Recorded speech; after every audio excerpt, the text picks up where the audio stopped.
মা, কাল রাতের পনিরটা বোধহয় একটু টক হয়ে গেছে।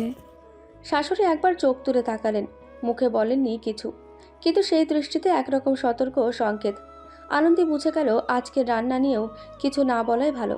পেছন থেকে পুষ্পা পিসির গলা, তোমরা তো দেখি কিছুই জানো না। পনির টক হলে নুন মরিচে ভেজে নাও, তাতেই ঠিক হয়ে যাবে। এত তাল বাহানা করার কি আছে? আনন্দী চুপ করে গেল, মুখে কোনো প্রতিবাদ নেই। কেবল হাতে লেগে থাকা পরোটা বেলার ময়দাটাই একটু বেশি শক্ত করে চেপে ধরল। তার ভেতরকার ক্লান্তি যেন সেই ময়দায় ছড়িয়ে গেল। পরোটা বানানোর সময় হঠাৎ তাওয়া থেকে তেল ছিটকে হাতে লাগলো। ব্যথায় একটু কেঁপে উঠল আনন্দী। তারপর নিজেকে সামলে নিয়ে আবার মুখে হাসি নিয়ে কাজে মন দিল। ভাবল, যাক, অন্তত মুখের হাসিটুকু এখনো নিজের মতো রাখা যায়। শাশুড়ি ফিসফিস করে বললেন, একটু সাবধানে করো না, তোমার এই ছোটোখাটো জিনিসগুলো দিদির নজরে পড়বে। এরপর তুমি কেমন সংসারী সেটাই প্রশ্ন করবে। আনন্দী হেসে বলল, আমি কেমন সংসারী সেটা তো প্রশ্ন উঠেই গেছে মা। চেষ্টা করেও হয়তো আমি ভুলটা করেছি কোথাও। শাশুড়ি কোনো উত্তর দিলেন না। দুপুরবেলা খাওয়ার পর পুষ্পা দেবী শুয়ে পড়ার আগেই আবারও কিছু কথা বললেন। শোনো মেয়ে, দুপুরে একটু আমার পা টেপে দেবে। আমার পায়ের হাড়ে খুব ব্যথা। এই বয়সে এসে বুঝবে হাড়ের ব্যথা সবচেয়ে অবহেলিত কষ্ট। পারো তো পা টিপতে, নাকি ওই তাও জানো না? অবশ্য আজকালকার মেয়েরা এসব করতে চায় না। আনন্দে কিছু না বলেই এগিয়ে গিয়ে ওনার পা টিপে দিল। পুষ্পা দেবী বলতে থাকেন, পড়াশোনা করো ভালো কথা, কিন্তু বলো তো, গৃহিণীর আসল পরিচয় কি? সে রান্না জানে, ঘর সামলায়, শ্বশুর শাশুড়ির যত্ন করে, স্বামীর ইচ্ছে পূরণ করে, এই না? কাগজের পাতার কথায় সংসার চলে নাকি? আনন্দী শান্ত গলায় বলল, সংসার চলার জন্য তো মনেরও দরকার পিসিমা। মনটা হাঁপিয়ে গেলে পড়ালেখা তো দূর, রান্নাটাও হয় না ঠিক করে। পুষ্পা দেবী একটু বিরক্ত হয়ে বললেন, আর অত মন টন বলো না। আমরা কি মন ছাড়া সংসার করে নিই? আমরা পারলে তুমি পারবে না কেন?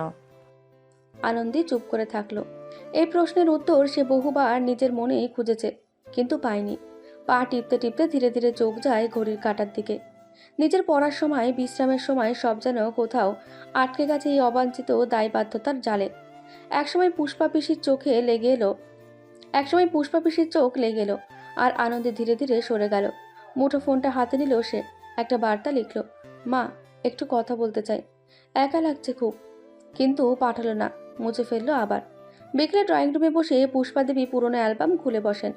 উজানের ছোটবেলার ছবিগুলো বের করে এক এক করে দেখছেন। এই দেখ, ছেলেটার মুখে কি মিষ্টি হাসি ছিল, আর এখন ফোন হাতে হাতে শুধু বউয়ের কথা শুনে বেড়ায়। আনন্দী পাশে দাঁড়িয়েছিল, কানে যাচ্ছিল সব, কিন্তু কিছু বলল না। একসময় শ্বশুরমশাই এসে হেসে বললেন, হাসি তো তখনও ছিল, এখনও আছে দিদি। ছেলে খুশি থাকলেই বউ খুশি থাকে, আর বউ খুশি থাকলেই ছেলেও হাসে। এটাই তো এখনকার নিয়ম। পুষ্পা দেবী একটু থমকালেন, তারপর বললেন, তাও তো ঠিক, তবে আজকালকার মেয়েদের বাড়ির কাজ শেখাতে হয় বেশি। শর্মিলা দেবী একটু শান্ত গলায় বললেন, দিদি, মেয়েরা আজকাল অনেক কিছুই শেখে, শুধু রান্নাঘর না, জীবনটাকেও। আনন্দীও চেষ্টা করে, প্রতিদিন রান্নাঘরে আসে, আমার সাথে সব কাজ শিখেছে, সময়ের সাথে সাথে শিখে যাবে সব। পুষ্পা দেবী চোখ সরু করলেন, যেন বুঝতে পারছেন শর্মিলা এখন একটু অন্য সুরে কথা বলছে। সন্ধ্যা নামতে না নামতেই পুষ্পা দেবী আবার মন্তব্য ছুড়ে দিলেন, আধো তুমি সংসারে মন দাও। বিয়ের পর পড়াশোনা করে কি হবে? চাকরি তো আর করবে না, শুধু শুধু আমার ভাইপোর টাকাগুলো নষ্ট। আনন্দী মাথা নিচু করে বলল, আমি চেষ্টা করি দুটোই সামলাতে। টিউশন ফ্রি উজানকে দিতে হয় না, বাচ্চাদের পড়িয়ে আমি নিজেই তো জমা দিই। সময় দিলে সবই চলে যায়, সংসারও স্বপ্ন। পুষ্পা দেবী চোখ সরু করে তাকিয়ে বললেন, আর যদি না যায়, তখন কি শুধু সময়কেই দোষ দেবে? আনন্দী আর কিছু বলল না। কথার প্রতিটা চাবুক মনে হচ্ছিল যেন রক্তাক্ত করে দিচ্ছে মনটা। তিনি আবারও চোখ কুঁচকে বললেন, সংসার সামলে আগ্রহ থাকলে ভালো, কিন্তু দুই নৌকায় পা দিলে তো মাঝপথেই ডুবে যাবে। আনন্দী এবার মাথা উঁচু করে বলল, আমি চেষ্টা করি পা না ভেজানোর পিসিমা, কিন্তু অনেক সময় চারপাশ এমনভাবে টেনে ধরে যে পা তো নয়, মনের ভিতরটাও ভিজে যায়। একটা মুহূর্তের জন্য ঘরে নিস্তব্ধতা। তারপর পুষ্পা দেবী হেসে বললেন, বেশ ভালোই কথার প্যাচ জানো দেখছি। রাতের খাওয়ার সময় পুষ্পা দেবী বলে উঠলেন, এই মেয়ে, তুমি কদিন নিজের বাড়ি গিয়ে থাকো না, তোমার মা নিশ্চয়ই তোমাকে একটু সংসারের নিয়মকানুন শেখাবে, আবার ফিরে এসে নতুন করে শুরু করো। আনন্দের গলায় বিস্ময়। আমাকে পাঠিয়ে দিবেন? হ্যাঁ, এতে সমস্যা কোথায়? আমরা তো সবাই এমনই করেছি। একসময় আলাদা থাকলেই বোঝা যায় সংসারের মানে। মার কাছে থেকে সংসারের নিয়মও শেখা হবে তোমার। আনন্দ এবার রুর কিছু কথা বলতে চাইল, কিন্তু বয়সে বড় দেখে বলল না। পরে বেয়াদব সম্বোধন করতেও তিনি দ্বিধা করবেন না। শর্মিলা দেবী কিছুক্ষণ চুপ করে থেকে এবার বললেন, দিদি, ঘর করতে হলে আলাদা পাঠানোর থেকে পাশে দাঁড়িয়ে শেখানোই ভালো। আমি চাই না আনন্দী নিজেকে পর মনে করুক, নিজের ঘরটা তার ভালোবাসার জায়গা হোক। পুষ্পা দেবী একটু রুক্ষ গলায় বললেন, তোমার ছেলের ঘর ভালোবাসা তো ওকে ছেলের দিক থেকেও পেতে হবে। শর্মিলা এবার একটু দৃঢ় গলায় বললেন, তাই তো বলছি, সম্পর্ক দুপাশ থেকেই তৈরি হয়। সে তো শুধু বউ নয়, মানুষও। তারও অনুভূতি আছে, স্বপ্ন আছে। আনন্দের চোখে জল জমে। সে কিছু বলে না, কিন্তু ভিতরে যেন একটু ভরসা জন্মায়। রাত গভীর। আনন্দী জানালার পাশে দাঁড়িয়ে। বাইরে ছড়িয়ে আছে হালকা জ্যোৎস্না। সে আলোয় নিজের মুখটা আয়নায় দেখে মনে হলো অনেকগুলো প্রশ্ন জমে গেছে চোখের কোণে। সে ফোনটা তুলে উজানকে কল করলো। ওপাশ থেকে ক্লান্ত গলা। আনন্দী, আজ খুব ক্লান্ত আমি, অফিসে অনেক চাপ। তুমি কেমন আছো বলো তো? আনন্দী ধীরে ধীরে বলল, তোমার পিসি আজ বললেন আমাকে মায়ের বাড়ি পাঠিয়ে দিতে, নাকি আমি সংসারের বিষয়ে ভালো করে জানি না। তুমি কি বলবে? উজান একটু থেমে বলল, আনন্দী, এখন এসব নিয়ে কথা বলতে ইচ্ছে করছে না, আমি ফিরলে কথা বলি। আনন্দের গলায় কষ্ট। তুমি ফিরবে? তার মানে কবে? আর ফিরলে সত্যি কথা বলবে তো, নাকি আবার মায়েদের পিসিদের সামনে আমি দোষী হয়ে থাকবো? তুমি আবার শুরু করো না তো, একটু সময় দাও, আমি ফিরলে সব সামনে নেব। আনন্দের গলায় এবার একটু কাঁপুনি। তুমি সামলাবে? তুমি কি কখনো পাশে ছিলে উজান? আমি শুধু একটা কথা জিজ্ঞাসা করতে চাই, তুমি আদৌ আমাকে নিজের স্ত্রী বলে ভাবো তো, নাকি এই বাড়ির অতিথি ভাবো? সে আবারও ঠান্ডা গলায় বলল, সময়ের মধ্যে আমিও হারিয়ে যাচ্ছি উজান। তুমি হয়তো বুঝছো না, এই দূরত্ব না জেনে এতটা বেড়ে যায় যে একসময় আমাদের সম্পর্কের সুতো ছিঁড়ে যায়। তখন চেয়েও আর জোড়া লাগানো সম্ভব হবে না। ফোনের ওপাশে দীর্ঘ নীরবতা। উজান চুপ। তারপর আনন্দে নিজেই বলল, থাক, উত্তর দিও না, আমি বুঝে গেছি। আনন্দী ফোনটা কেটে দিল। ধীরে ধীরে ফোনটা বিছানায় রেখে দিল। ঘরে নিস্তব্ধতা ফিরে এলো, কিন্তু মনের মধ্যে ঝড় থামল না। গাল বেয়ে নীরবভাবে নেমে এলো দুফোঁটা জল। রাতের ঘরটা নিঃসার। বাইরের জানালা দিয়ে চাঁদের আলো ঢুকছে একটু একটু করে। আলো ছায়ার খেলায় আনন্দী নিজেকে খুঁজে পায় না। আশেপাশে এত লোক, এত কথা, তবুও মনে হয় এই ঘরের দেয়ালগুলো ছাড়া কেউ ওকে সত্যিই শুনছে না। সম্মানের জন্য লড়াইটা বড্ড একার। রাত 10:30। মনটা অদ্ভুত রকম ভারী লাগছিল আনন্দীর। ঘুমানোর চেষ্টা করেও ঘুম আসছিল না তার। বাইরে চাঁদের আলো, কিন্তু মনে যেন কালো মেঘেরা ভর করেছে। একসময় উঠে জানালার পাশে বসে পড়ল সে। মায়ের নম্বর ডায়াল করলো। 3টে রিংয়ের পর ওপাশ থেকে পরিচিত মমতাময়ী গলা ভেসে এলো, আনন্দি, কেমন আছিস মা? মা, ঘুমাওনি তুমি? না রে মা, তোর শরীর ভালো আছে তো? এত রাতে ফোন করলি, কণ্ঠটা এমন লাগছে কেন? আনন্দী ঠোঁট চেপে ধরে চোখের জল আটকানোর চেষ্টা করলো। কম্পন স্বরে বলল, ভালো আছি মা, খুব ভালো আছি, বেঁচে আছি আমি। ওপাশ থেকে দীর্ঘশ্বাস শোনা গেল। মা বললেন, তোকে দেখতে খুব ইচ্ছে করছে রে, কবে আসবি? যদি এভাবেই চলে হয়তো খুব তাড়াতাড়ি। তুই ভালো থাকলেই তো তোর কণ্ঠ কাঁপছে কেন? মাকে মিথ্যে কথা বলিস না আনন্দি। আনন্দী এবার ফুপিয়ে উঠল। ভালো নেই মা, খুব একা লাগে, একটু কথা বলতে ইচ্ছে করছিল, তাই এ বাড়িতে আজকাল দম বন্ধ হয়ে আসে। কেউ কিচ্ছু বলে না, তবুও মনে হয় চারপাশে যেন অজানা আঙ্গুল তাক করে আছে আমার দিকে। তিনি উদ্ধত কণ্ঠে জানতে চাইলেন, কেন কিছু বললি না আগে? উজানকে কিছু বলেছে তোকে? ও যেন আজকাল ব্যস্ত হয়ে গেছে নিজেকে নিয়ে। আমার পাশে দাঁড়ানোটা যেন তার দায়িত্ব নয় আর। বারবার মনে হয় প্রতিদিন কেউ আমাকে মনে করিয়ে দেয় আমি এই পরিবারের যোগ্য না। তুই আমার মেয়ে, তুই কারোর কাছে ছোট না। তোর জায়গা তুই নিজেই বানাবি, বুঝলি? কিন্তু যদি মনে হয় তোর আত্মসম্মান ক্ষতিগ্রস্ত হচ্ছে তাহলে কখনোই মাথা নিচু করিস না। সম্মান ছাড়া কখনোই সংসার হয় না রে মা। আনন্দের অধর বেয়ে জল গড়িয়ে পড়ল। মা, আমি তোমার মতো শক্ত নই। তুমি সংসার সামলেছ, আমাদের সামলেছ। আমি শুধু চেষ্টা করি, কিন্তু বারবার মনে হয় ব্যর্থ হচ্ছি। ভেঙে পড়বি না আনন্দী, তুই খুব সাহসী। এই যে তুই কাঁদছিস তবু দাঁড়িয়ে আছিস, এই তো সাহস।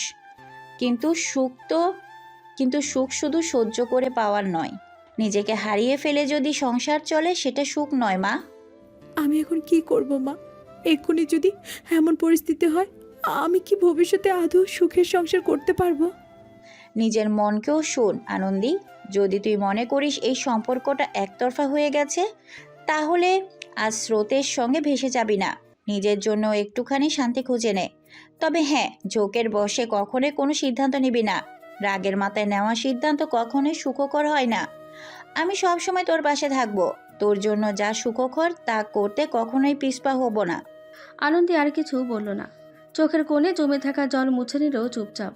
আনন্দী বড় এক নিঃশ্বাস নিয়ে বলল, মা, তোমার কণ্ঠটা শুনলেই কেন জানি মনে হয় সব ঠিক হয়ে যাবে। তোমার কথাগুলো যেন আমাকে অদৃশ্য মনোবল দিয়েছে। পরের দিন বিকেলে পুষ্পা পিসির মেয়ে ত্রিধা আর তার ছোট্ট মেয়ে ইস্যু এসেছে বেড়াতে। সবার মুখে হাসি, ব্যস্ততা। ইস্যু ঘুরে ঘুরে দেখছে সব। সারা বাড়িতে যেন হঠাৎ একটা উৎসবের ছোঁয়া লেগেছে। ত্রিধা মেয়েটি নিজের থেকেই আনন্দীর সাথে কথা বলতে এগিয়ে এলো। আনন্দীর প্রথমে ধারণা ছিল সেও হয়তো নিজের মায়ের মতন হবে, কিন্তু না। ত্রিধা হাসি খুশি মিষ্টি একটা মেয়ে। তার স্বামী নাকি কোন কাজে শহরের বাইরে গিয়েছে, তাই মেয়ে নিয়ে বেড়াতে চলে এসেছে। আসার সময় হাত ভর্তি জিনিস নিয়ে এসেছিল। আনন্দের জন্য একটা শাড়িও এনেছে সে। মেয়েটা খুশি মনেই জিনিসগুলো সবাইকে ভাগ করে দিচ্ছিল। অবশ্য নিজের মায়ের থেকে বেশ কয়েকবার ঝাড়িও খেয়েছে সে।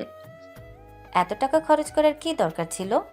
তুই তো আর অন্যর বাসায় যাচ্ছিস না, তোর মামারই তো বাসা। তবে ত্রিধা মায়ের কথা কানে নিল বলে আনন্দের মনে হলো না। সেদিন সন্ধ্যা বাড়ি ফিরে ভাগ্নি আর নাতনিকে দেখে আনন্দের শ্বশুর প্রমিত মল্লিক বেজায় খুশি হলেন। সেই সন্ধ্যাবেলায় ইস্যুকে নিয়ে ঘুরতে বেরিয়ে পড়লেন। আনন্দী রান্নার জিনিসপত্র গুছিয়ে রাখছে আর ফাঁকে ফাঁকে ত্রিধার সাথে গল্প করছে। একসময় ত্রিধা জানতে চাইল, হ্যাঁ রে উদয়, তোর পড়াশোনা আর কতদিন? আমাদের কাজিনদের মধ্যে বিবাহযোগ্য একমাত্র তুই অবশিষ্ট। কবে তোর বিয়ের নেমন্তন্ন পাবো? সময় হলে পেয়ে যাবে বোনটি আমার।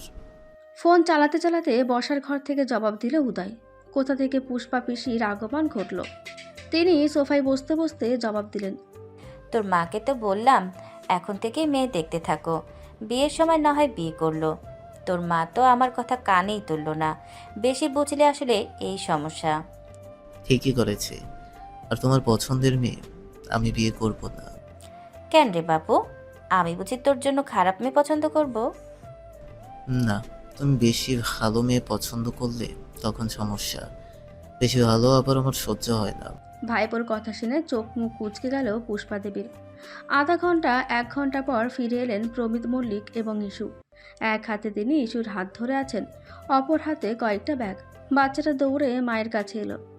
মা জানো, দাদু আমাকে একটা প্রিন্সেস ড্রেস কিনে দিয়েছে। দাদু, মাকে দেখাও। প্রমিত মল্লিক হাসি মুখে ব্যাগ থেকে ড্রেসটা বের করলেন। এই নাও আমার ছোট্ট পাখি। ছোট্ট ইস্যু জামাটা পরে হেলে দুলে সবাইকে দেখাচ্ছে আর খিলখিল করে হাসছে। আনন্দের খুব আদর করতে ইচ্ছে করছে মেয়েটাকে। এই নাও ত্রিধামা, তোমার জন্য লিপস্টিক আর একটা মালা এনেছি। পছন্দ হয়েছে কিনা দেখো। মামা, এসব কেন আনতে গেলে? তোমরা এতদিন পর এলে, মামা হিসেবে আমার তো কিছু কর্তব্য থাকেই। দিদি, এই নাও তোমার পছন্দের পেঁয়াজু। আমার ভাইটা এখনো মনে রেখেছে আমার পছন্দ। তোর মতো ভাই যেন ঘরে ঘরে থাকুক। প্রমিত মল্লিক হেসে ইস্যুকে আদর করলেন। এই তো আমার রাজকন্যা, দাদুর কাছে এসো। বাচ্চাটা কোলের মধ্যে একেবারে রানীর মতন বসলো। প্রমিত একবার চোখ তুললেন, তারপর গম্ভীর গলায় বললেন, 1 কাপ চা হবে তো এবার? শর্মিলা দেবী একটু দূরেই দাঁড়িয়েছিলেন। আনন্দের ধীর পায়ে ওনার কাছে এসে বললেন, মা, আপনি বসুন, আমি বানিয়ে আনছি। শর্মিলা দেবী এক মুহূর্তের জন্য থেমে গেলেন, কিন্তু মুখে কিছু না বলে চুপচাপ রান্নাঘরের দিকে চলে গেলেন। আনন্দী চুপচাপ দাঁড়িয়ে রইল সেই কোনায়। কিছু সময় পর শর্মিলা দেবী চার কাপটা টেবিলে রেখে গেলেন নিঃশব্দে। তখন শর্মিলা দেবী পাশে দাঁড়িয়ে বললেন, তোমার জন্য এলাচ দেওয়া চা করেছি, গরম থাকতে খেয়ে নিও। হাসি মুখের আড়ালে আনন্দী লক্ষ্য করলো তার চোখে একরাশ ক্লান্তি, একটা অস্পষ্ট কষ্ট জমে। তিনি কাপ টেবিলে রেখে সরে গেলেন। নিজের জন্য এক কাপ চা এবং উদয়ের জন্য আরেকটি কাপ নিয়ে তার রুমের জন্য চলে গেলেন। আনন্দী যাবে কিনা দাঁড়াবে সেটাই ভাবছিল।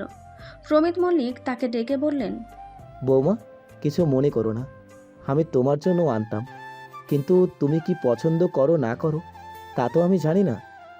এখানে কিছু ফল আছে, তুমি নিজের মতো খেও, আর সবাই ভাগ ঝোঁক করে দিও। আনন্দী মাথা নাড়িয়ে সম্মতি জানালো। মনে মনে ভাবলো তার শ্বশুর কত ভালো মানুষ, অপরদিকে তার শাশুড়ি অদ্ভুত রকমের কঠোর, আবার কখনো গম্ভীর নিষ্প্রাণ। বাবা মায়ের জন্য কিছু? আর ওর আর কি লাগবে, তার প্রয়োজন হলে বলবে, এনে দেব। কি গো বউ, তুমিও এখন ভাইয়ের দেওয়া জিনিস নিয়ে আমাদের সাথে খোঁচাখুচি করবে? এই সামান্য জিনিসও তোমার নজর পড়লো? পেছন থেকে কেউ কান পড়া দিয়েছে নাকি? আনন্দী পিসির কথায় যেন থতমত খেয়ে গেল। সে কিছু বুঝবে তার আগেই পিসি আবারও বলে উঠলেন, শোনো মেয়ে, ভাইটা আমার কষ্ট করে কোলে পিঠে করে মানুষ করেছি, সে আমাদের দেবে না তো কাদের দেবে? অন্যের কথায় তাল দিতে যেও না মেয়ে, বাড়ির বউয়ের মতো থাকো। আনন্দী থমকে গেল। সে তো শ্বশুরকে সামান্য একটা কথা জিজ্ঞেস করেছিল, পিসি শাশুড়ি তো কোথা থেকে কোথায় নিয়ে গেল। রাত যখন একটু গাঢ় হয়ে এসেছে, আনন্দী বোতলে পানি নিতে এসেছে। মাথায় হাজারটা চিন্তা। তার মধ্যে অন্যতম কয়েকটা আগের ঘটনার পর সে স্পষ্টভাবে অনুমান করতে পেরেছে তার শ্বশুর শাশুড়ির সম্পর্কের মধ্যে থাকা অদৃশ্য শীতলতা। এসব ভাবতে ভাবতে সে সময় তার নজরে পড়ল উজান তখন বসার ঘরে। সে কিছু বলতে গিয়েও থেমে গেল। উদয় ফোনে চাপা স্বরে কারোর সাথে কথা বলছে। না না, আমি জানি তুমি সময় দিয়েছ, আমি বলেছি না টাকা জোগাড় হয়ে যাবে। আমার কাছে এতগুলো টাকা এই মুহূর্তে নেই, তাই একটু দেরি হচ্ছে, আমাকে সময় দাও, আমি কোথাও থেকে ম্যানেজ করে দিচ্ছি। আনন্দের কানে কথাগুলো আসতেই কান খাড়া করে শুনল। আবছা আবছা যা শুনেছে তাতে বুঝতে পেরেছে টাকা বিষয়ে কোনো কথা বলছে উদয়, কিন্তু এই রাত বিরেতে কার সাথে এভাবে চাপা স্বরে কথা বলছে সে? গলা খাঁকিয়ে দিল আনন্দী। আচমকা তার আগমনে উদয় যেন ভরকে গেল। আনন্দী ফোনের বিষয়ে জিজ্ঞেস করতে গিয়েও করল না। তুমি বসার ঘরে কি করছো? ঘুমাতে এসেছি। কপাল কুঁচকে এলো তার। উদয় বুঝলো, তাই নিজে থেকেই জানালো, আমার ভাই পিসি আর দিদি থাকবে আজ। মা ইস্যুকে নিয়ে তাদের ঘরে, আর বাবা সেই ঘরে নিচে থাকবে। আমি আজ এই সোফায় ঘুমাবো। আনন্দী শুধু মাথা নাড়ালো। বোতলে পানি নিয়ে ঘরে ঢুকে দরজা লক করে দিল সে। তবে তার মাথায় না চাইতে উদয়ের কথাগুলো ঘুরপাক খাচ্ছে। এত চিন্তায় মাথাটা যেন আচমকায় খালি হয়ে গেল তার। ছোট বাচ্চাটা টুকটুক করে ঘুরে বেড়াচ্ছিল ঘরের এ প্রান্ত থেকে ও প্রান্ত। আনন্দী ছাদে কাপড় মেলে দিয়ে নেমে এলো। বালতি রাখার জন্য রুমে আসতেই নজরে এলো ইস্যু তাদের রুমে বিছানার ওপর উল্টো দিকে মুখ করে বসে আছে। আনন্দী ওয়াশরুমের দিকে যেতে যেতে বলল, ইসুমণি, কি করছো ইসুমণি? আচ্ছি মামি, দেখো পুতুলটা কত সুন্দর না? বলে একটা খাতা আনন্দীকে দেখালো। আনন্দী যেন থমকে গেল, মুখ শুকিয়ে গেল তার। খাতাটা তুলে দেখে সত্যি আঁকিবুকি করে ছিঁড়ে ফেলা হয়েছে বেশ কয়েক পৃষ্ঠা। দ্রুত খাতাটা উল্টে পাল্টে দেখল। অ্যাসাইনমেন্ট পেপারের খাতা ছিঁড়ে ছিঁড়ে বিছানায় চড়ানো। কিছু হাতে আঁকা স্কেচও ছিঁড়ে গেছে। হে, কি করছো তুমি? এটা আমার অ্যাসাইনমেন্টের খাতা। রাগে গলা কেঁপে উঠল আনন্দীর। ইস্যুর কান্নার শব্দে চমকে উঠল আনন্দী। তার কান্নার শব্দে দৌড়ে এলো সবাই। ত্রিধা মেয়েকে কোলে নিয়ে শান্ত করার চেষ্টা করছে। কি হয়েছে ইস্যু? বাচ্চাটা একটু ভয় পেলেও ততক্ষণে ওর মা এসে পড়েছেন। পুষ্পা দেবীও সেখানে হাজির। আমার খাতা ছিঁড়ে ফেলেছে, আমি মারিনি ওকে, শুধু বলেছি ওটা আমার খাতা ছিল না। তুমি চিৎকার করেছো, ও ভয় পেয়েছে। মায় মমতা কিছু নেই তোমার মধ্যে? কাগজ ছিঁড়েছে তো কি হয়েছে, আবার লিখে নেবে বলে ফেলেন পুষ্পা দেবী। আনন্দী ধীরে বলল, ওটা আমার জমা দিতে হতো, অনেক সময় দিয়ে করেছিলাম, পুনরায় আবারও করা সম্ভব নয় এখন। পুষ্পা দেবী ভ্রুকুচকে বললেন, তুমি এত ছোট ছোট বিষয়ে এত চিৎকার করো কেন? সংসারে এর চেয়েও বড় সমস্যা আসে। একটু সহ্য শেখো মেয়ে, না হলে সুখের ভাত খেতে পারবে না। এসব কি বলছেন আপনি? আর বাচ্চা মানে এই না যে ওর ভুল সব সময় মাফ করে দিতে হবে। শেখাতে না পারলে শিখবে কি করে? পিসির চোখ টকটকে লাল হয়ে উঠল। তুমি শেখাবে? তুমি এখন বাড়ির গুরুজন করতি, ছোট একটা মেয়ে, ও বুঝে উঠতে পারেনি। এতই যদি সমস্যা হয়, নিজের ঘরের খাতা ঠিকমতো রাখতে পারোনি। আনন্দী রাগ চেপে রাখলো। ত্রিধা পাশে দাঁড়িয়ে আসতে বলল, আমি বলেছিলাম ওকে আঁকতে, আমারই ভুল। তুমি রাগ করো না, আমি না হয় সাহায্য করে দেব। শর্মিলা দেবী মুখে কিছু বলেন না, চুপচাপ দাঁড়িয়েছিলেন। ঘরে গিয়ে ছেঁড়া কাগজগুলো হাতে নিয়ে চুপ করে বসে রইল। কান্নাও আসছে, আবার রাগও হচ্ছে। কি করবে কিছুই বুঝতে পারছে না সে। বিকেলে উদয় ওর দরজায় এসে দাঁড়ালো। ওহো, যদি চাও তো আমি তোমার পেপারগুলো আবার প্রিন্ট করে দেই। ওই ছবিগুলো ডিজিটাল কপি বানিয়ে রাখো, আমি ঠিক করে দেব। আনন্দী শান্তভাবে বলে, তোমার এত সাহায্যের দরকার নেই উদয়, নিজের কাজ আমি নিজে করতে পারবো। উদয় একটু থেমে বলল, আমি তো শুধু সাহায্য করতে চেয়েছিলাম। তোমার সাহায্যের প্রয়োজন হলে চেয়ে নেব, দয়া দেখাতে এসো না। আনন্দের গলায় স্পষ্ট তীক্ষ্ণতা। উদয় চুপ করে চলে যায়, মুখটা কেমন থমথমে। আনন্দী চুপ করে সরে গেল রান্নাঘরের দিকে। তার মনটা ভার হয়ে আছে। কেন যেন অকারণে তার সব কথাকে ভুল ব্যাখ্যা করে। সে নিজেও এই পরিবেশ থাকতে থাকতে কেমন যেন হয়ে যাচ্ছে। মনে হচ্ছিল সে এখানে অপ্রয়োজনীয়। কেউ ভাবে না সে ক্লান্ত হয়, কষ্ট পায়। পিসির চিৎকার শোনা গেল। ওরে বাবা, আমার টাকাগুলো কোথায় গেল? সবাই ছুটে গেল শর্মিলা দেবীর ঘরে। আওয়াজ ওখান থেকেই আসছে। কি হয়েছে মা, এই ভর সন্ধ্যাবেলা চিৎকার করছেন কেন? পুষ্পা পিসি বললেন, বউরে আমি টাকা দিয়েছিলাম রাখার জন্য। এতগুলো টাকা এখানে কোথায় রাখবো? বউয়ের আলমারিতে রাখতে দিয়েছিলাম, এখন দেখি নেই। আমি তো দিদি তোমার সামনে আলমারির লকারে টাকা রেখেছিলাম, আজ তুমি চাইলে নিতে এলাম। যেখানে রেখেছিলাম সেখানে নেই। তোমরা শান্ত হও, মনে করে দেখো অন্য কোথাও রেখেছো কিনা।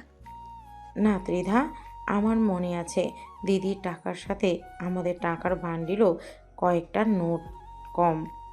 পিসির আর চোখে তাকালেন। বাইরে কেউ আসেনি? তাহলে কি বাড়ির কেউ? পুষ্পা দেবী কড়া গলায় বললেন, মামি, তোমরা আরেকটু খুঁজে দেখো। আমার তো মনে হচ্ছে ওগুলো কেউ অগোচরে সরিয়ে নিয়েছে অনেক আগেই। এখন আমাদের সামনে ভালো মানুষ সাজছে। মা, কী সব বলছো তুমি? সেই মুহূর্তে পুষ্পা দেবীর মেয়ে বললেন, ভুল কি বললাম? আজকালকার মেয়ে ছেলেরা অনেক কিছু করতে পারে। পেছনে অভাব থাকলে মনের ভিতরটাও কেমন বদলে যেতে সময় লাগে না। কি বলতে চাইছেন দিদি? আমি শুনেছি আনন্দের বাবা অসুস্থ, হাসপাতালে ভর্তি না? অনেক খরচ নিশ্চয়ই। ও হয়তো আমার শুধু মনে হলো। ঘরে নীরবতা ছেয়ে গেল।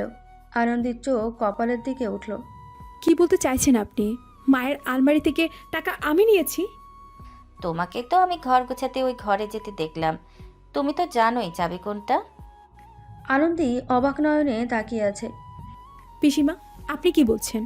আপনি এমন করে ভাবলেন কিভাবে? তাহলে বলো তো টাকা গেল কোথায়? তোমার তো টাকার প্রয়োজন ছিল, তাই না? তোমার তো টাকার প্রয়োজন ছিল, তাই না? আপনার আমার প্রতি এত কিসের রাগ? কিছু হলে আমাকে খোঁটা দিয়ে কথা বলেন। রাগ থাকবে কেন? আর চিৎকার করছো কেন? চিৎকার করে সত্যিটা আড়াল করার চেষ্টা করছো নাকি? আনন্দির চোখে জল এসে যায়। সে কিছু বলছে না আর, নীরবে চোখের জল বিসর্জন দিচ্ছে। তার গলা বুঝে আসে, শ্বাস নিতে কষ্ট হয়। এমন অপমান তো তার প্রাপ্য ছিল না। শর্মিলা দেবী আনন্দের দিকে তাকিয়ে বললেন, কিছু বলবে তুমি? আনন্দী স্তব্ধ, গলায় কোনো জোর নেই। আমি কিচ্ছু নেই নে, আমি কখনো এমন করতেই পারবো না। পুষ্পা পিসি মুখ বাঁকা করে বললেন, বুঝি বুঝি, যখন দোষ করে ধরা পড়ে যায় তখনই এরকম কুমিরের কান্না করে মানুষ। আজকালকার ছেলে মেয়ে নষ্ট হচ্ছে বাবা মায়ের শিক্ষার কারণে। তারা ঠিকমতো শিক্ষা দিতে পারে না বলে তাদের বাচ্চাগুলো চুরি ডাকাতি মিথ্যা কথা বলতে শিখে। ছি! পিসি আমাকে দোষ দিয়েছেন, আমি মুখ বুঝে মেনে নিয়েছি, কিন্তু কিন্তু আমার বাবা মাকে এর মধ্যে টানবেন না। জোর গলায় বলল আনন্দী। বাহ বাহ, চোরের মায়ের বড় গলা দেখছি। মা, তুমি বারবার চোর চোর বলছো কেন? সামান্য কয়টা টাকাই তো। আনন্দী না জিজ্ঞাসা করে নিলেও হয়তো তার বেশি প্রয়োজন ছিল। চোর বললো না তো কি বলবো? আজ চোখে পড়েছে বলে না নজরে এসেছে। আজ চোখে পড়েছে বলেই না নজরে এসেছে। না জানিয়ে আরো কত কিছু লুকিয়ে চুরিয়ে এ বাড়ির বাইরে নিয়ে গিয়েছে। আনন্দি তুমি নিলে এখনই বলে দাও। শর্মিলা দেবী বললেন, কি আর বলবে, তোমার বউয়ের মুখ আছে বলার? তোমার ছেলের বউয়ের যে হাত নাড়ানোর স্বভাব আছে, জানলে কখনোই আসতাম না। আমার মেয়ে হলে হয়তো চর মেরে সব দাঁত ফেলে দিতাম। আমাকে কেন দোষ দিচ্ছেন? আপনার নিজের মেয়েও তো নিতে পারে। আর মা, আপনার ছোট ছেলেও তো এই বাড়িতেই থাকে, নাকি ওরা সবাই আপনাদের চোখে অদৃশ্য? আনন্দি, হ্যাঁ, এখন কেন এরকম প্রতিক্রিয়া দিচ্ছেন? আমার তো মনে হচ্ছে আপনার ছোট ছেলে চুরি করেছে। দেখুন গিয়ে জুয়ার নেশায় আছে নাকি। মাসে 4-5 দিন তো তাকেই বাড়িতে দেখা যায় না। তেজি কণ্ঠে বলল সে। আনন্দি মুখ সামলে কথা বলো। তেরে এলেন শর্মিলা দেবী। আনন্দি বিদ্রুপ করে হাসল। আপনার ছেলের ব্যাপারে বলেছি বলে আপনার গায়ে লেগেছে। আর আমাকে যখন মিথ্যা অপবাদ দেওয়া হচ্ছিল, হ্যাঁ, তখন আপনি ঠিকই চুপ করেছিলেন। এমনকি আমার মা বাবাকে বাহিরের লোক আজে বাজে কথা বলেছিল, তখনও আপনি চুপ করেছিলেন। শাশুড়ি মা আপনি আসলে হিপোক্রেটিক। এই মেয়ে, কি ইংরেজি ঝাড়ছ? কাকে বাইরের লোক বলছো শুনি? শোনো, এই বাড়িতে থাকি না বলে ভেবো না যা খুশি তাই বলবে। এখনও আমার কথায় বাড়ির সবাই উঠে বসে। তুমি কোন সাহসে আমার ছেলের বিরুদ্ধে অভিযোগ তুলছো? আমি নিজের কানে শুনেছি আপনার ছেলে কারোর সাথে টাকার কথা বলছিল। কি হলো, চুপ করে আছো কেন? বলো সত্যিটা। উদয় আমতা আমতা করতে লাগলো। শর্মিলা দেবী এগিয়ে এসেছে, উদয়কে চেপে ধরলেন। উদয়, সত্যি করে বল, তুই নিয়েছিস টাকা? হ্যাঁ, আমার টাকার প্রয়োজন ছিল, কিন্তু আমি নিইনি। সত্যি বলছি মা। আমার দিব্যি দিয়ে বল। করুণ দৃষ্টিতে তাকালেন তিনি ছেলের দিকে। তোমার দিব্যি মা, আমি নিইনি টাকা। শর্মিলা দেবী যেন স্বস্তির নিঃশ্বাস নিলেন। বুক থেকে যেন ওনার পাথর নেমে গিয়েছে। কিন্তু তিনি বুঝলেন না অন্য কারো বুক ভারী হয়ে এসেছে। পিসি যেন এবার আরও সুযোগ পেল। আমি জানতাম উদয় এরকম করতেই পারে না। আমাদের বংশের ছেলে বলে কথা। এই মেয়ে মন গড়া কাহিনী বলে আমাদের ঘোরাচ্ছে। বউ, তুমি এক্ষুনি প্রমিতকে ফোন করবে, আর এই মেয়ের বাপ মাকেও ফোন করে আসতে বলো। আমিও একটু মেয়ের গুণী বাপ মাকে দেখি। চুরি করেছে, তার উপর আবার মিথ্যা কথা। ছি, না জানি আর কোনো গুণ আছে। আনন্দী আর নিজেকে সহ্য করতে পারল না। 2 হাতে চোখের জল মুছে নিল সে। অনেক সহ্য করেছি, আর নয়। যে বাড়িতে প্রতিদিন সম্মান হারাতে হয়, বারবার খোঁটা শুনতে হয়, নিজের বাবা মা যে বাড়িতে ছোট হয়, সেখানে আর কতদিন? এ বাড়ির ভাত আমার গলা দিয়ে এই জন্মে আর নামবে না। কি বলতে চাইছো কি তুমি? বলল পুষ্পা পিসি। আনন্দী, একটু শান্ত হও আনন্দী। ঘরে ফিরে দরজা বন্ধ করে দেয় আনন্দী। আবার অবাধ্য চোখ থেকে জল গড়িয়ে পড়ছে। কাঁপা কাঁপা হাতে ফোন নিল, কারো নম্বর ডায়াল করলো। পরপর 2বার কল করেও যখন কেউ রিসিভ করলো না, তখন যেন সে আশাহত হলো। কিবোর্ডে কাঁপা কাঁপা হাতে কিছু টাইপ করে সেন্ড করলো সে। ফোনটা বিছানায় ছুঁড়ে ফেললো। আলমারি থেকে কাপড় ব্যাগ রাখলো। খাটের নিচ থেকে একটা ছোট্ট বাক্সে রাখা টিউশন ফির টাকাগুলো বের করে দেখলো। হাত কাঁপছে তার। এটাই তার একমাত্র সঞ্চয়। বাবার জন্য কেনা নতুন ওষুধ, হাসপাতালের রিপোর্ট, এগুলো তার কাছে ছিল। সব কিছু একত্র করে ব্যাগে রাখে। ফোনটা তুলে নিল। সেখানে ভেসে উঠেছে একটি লেখা। উজান, যে সংসারে আমার কোনো সম্মান নেই, আমার বাবা মায়ের কোনো সম্মান নেই, সেখানে থাকা আমার পক্ষে আর সম্ভব না। চলে যাচ্ছি আমি। তোমার মতন ব্যস্ত মানুষের যদি সময় হয়, ডিভোর্স পেপারে সাইন করে দিও। এই সংসার করা আমার পক্ষে আর সম্ভব নয়। শেষবারের মতন আবারও উজানকে ফোন করলে আনন্দী, কিন্তু না, এবারও মনক্ষুণ্ণ হলো সে। হতাশা ভরা নিঃশ্বাস নিল। দরজা খুলে ব্যাগটা নিয়ে বেরিয়ে এলো সে। তাকে এত বড় ব্যাগ নিয়ে বেরোতে দেখে সবার চোখ কুঁচকে গেল। এত বড় ব্যাগ নিয়ে কোথায় যাচ্ছ তুমি? দেখো, কোনো কিছু লুকিয়ে রেখেছো নাকি? মুখ বাঁকিয়ে বললেন পুষ্পা পিসি। আমি চলে যাচ্ছি মা। চলে যাচ্ছি মানে? কোথায় যাচ্ছ তুমি? শর্মিলা দেবী অবাক নয়নে জানতে চাইলেন। আপনারা তো চাইছিলেন আমি যেন আমার বাবার বাসায় চলে যাই, সেখানেই যাচ্ছি। কি একটু বলেছি, তিনি তো মুখ ভার করে চোখ মুখ উল্টে ফেলেছেন। ব্যাগপত্র নিয়ে একেবারে বাপের বাড়ি চলে যাচ্ছেন।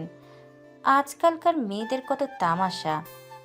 কিছুক্ষণ থেকে আবারও বললেন, এত ঢং করো না তো বাপু। ঠিকই তো 2 দিন পরে তোমার বাপ মা আমাদের বাড়িতেই ঘাট ধরে পাঠিয়ে দেবে। কাকতি মিনতি করবে। চুরি করেছো মেনে নাও। এত তেজ কোথা থেকে আসে তোমার মেয়ে? মা, দয়া করে চুপ করো। আনন্দী, তুমি বোন একটু শান্ত হও, রাগের মাথায় কিছু করো না। আমি ভেবেচিন্তে সিদ্ধান্ত নিয়েছি। যে বাড়িতে আমাকে চোর বলে সম্বোধন করা হয়, চুরির অপবাদ দেওয়া হয়, আমার বাবা মায়ের শিক্ষার উপর আঙ্গুল তোলা হয়, সেখানে মাথা নিচু করে পড়ে থাকা আমার পক্ষে সম্ভব নয়। আমার বিবিকে বাঁচছে। আমি এখনও চুপ করে মেনে নিলে সত্যিকার অর্থে আমার মনে হবে আমার শিক্ষায় দুর্বলতা আছে। তাই তো অন্যায় হচ্ছে জেনেও নিজের সম্মান, আত্মসম্মান সব বিসর্জন দিয়ে এই বাড়িতে পড়ে থাকবো। আমার বাবা মায়ের এই সামর্থ্যটা এখনও আছে। তাদের মেয়েকে দুবেলা দুমুঠো খাওয়ানোর। এই বাড়ির খাবার, মানুষ, বাতাস সব আমার কাছে এখন বিষ সমতুল্য। চোখের জল মুছল আনন্দী। সরাসরি সবার চোখের দিকে তাকিয়ে বলল, মেয়েরা নাকি লাল শাড়িতে শ্বশুর বাড়ি আসে আর সাদা শাড়িতেই এই বাড়ি ছেড়ে যায়। আমি আনন্দে লাল শাড়িতে এই বাড়িতে এসেছি আর লাল শাড়িতেই ফিরে যাচ্ছি। আমার মধ্যে একটুও যদি আত্মসম্মান, লজ্জা, বিবেকবোধ থাকে, আমি কখনোই আর এই বাড়িতে পা রাখবো না।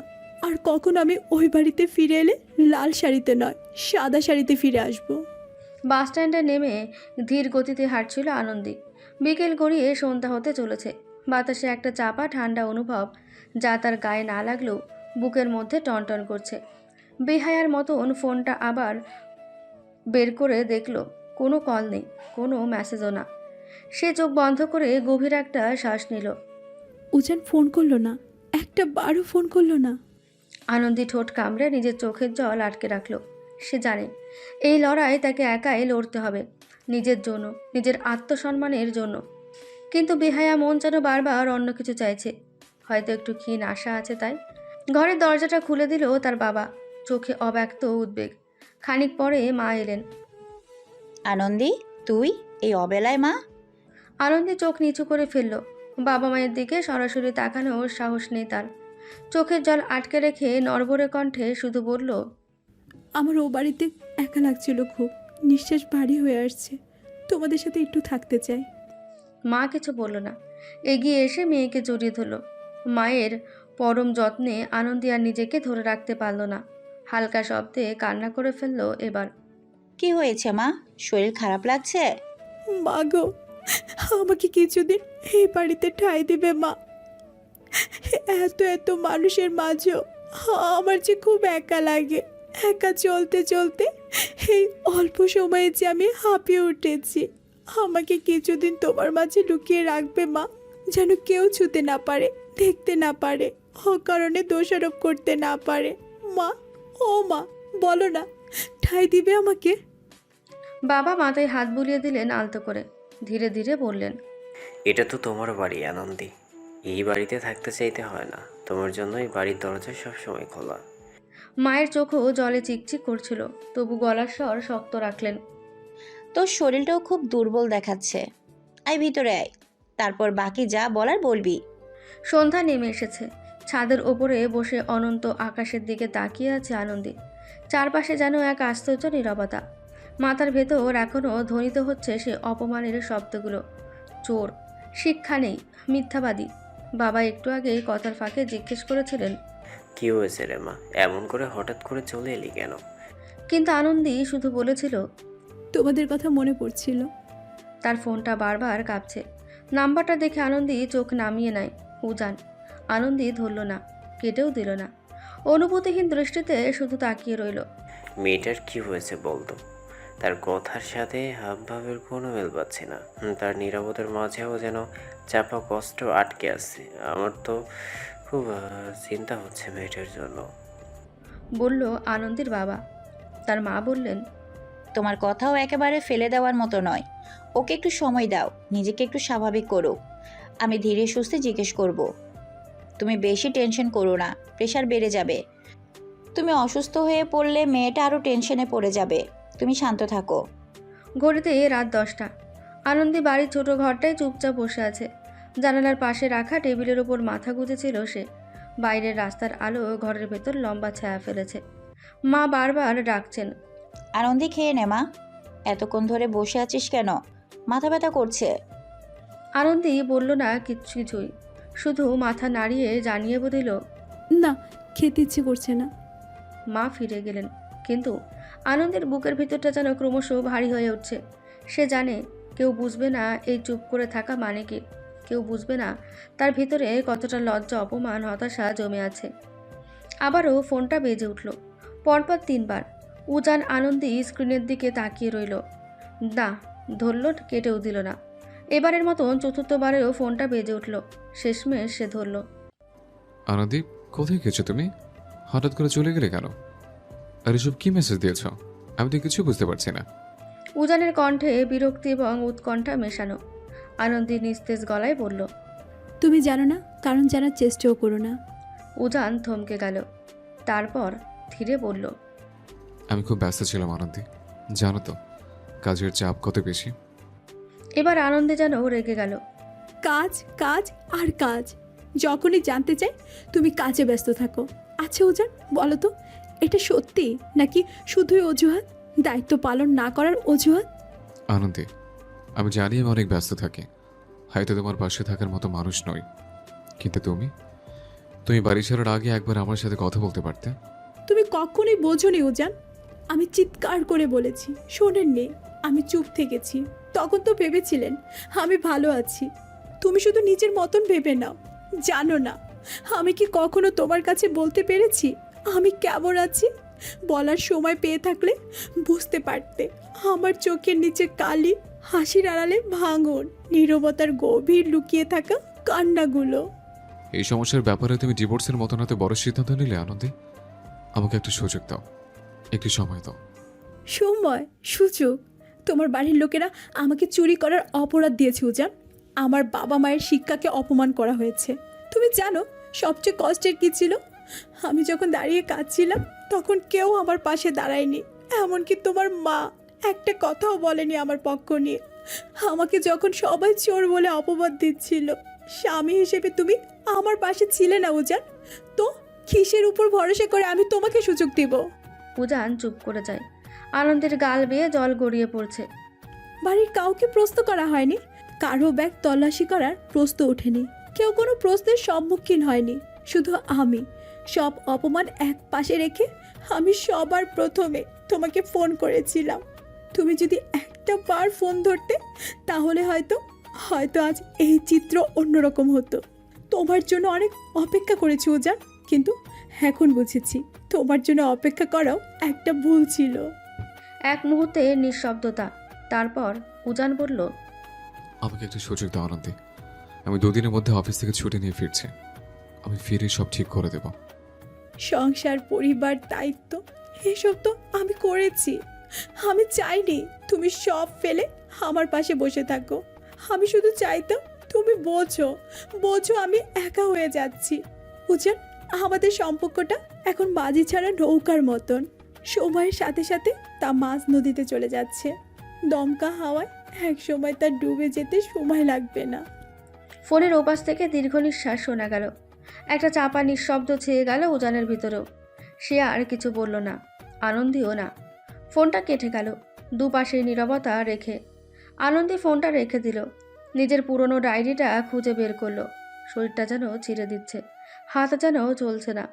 তাও লিখছে সে, আমি কাউকে কিছু প্রমাণ করতে চাই না, এখন শুধু নিজের অস্তিত্বটুকু ফিরিয়ে আনতে চাই। যদি ওজান আমাকে বোঝে সে ফিরে আসবে, আর যদি না আসে তবুও আমি নিজেকে, নিজের সত্তাকে হারাবো না। ও বাড়িতে তখন অন্য গল্প।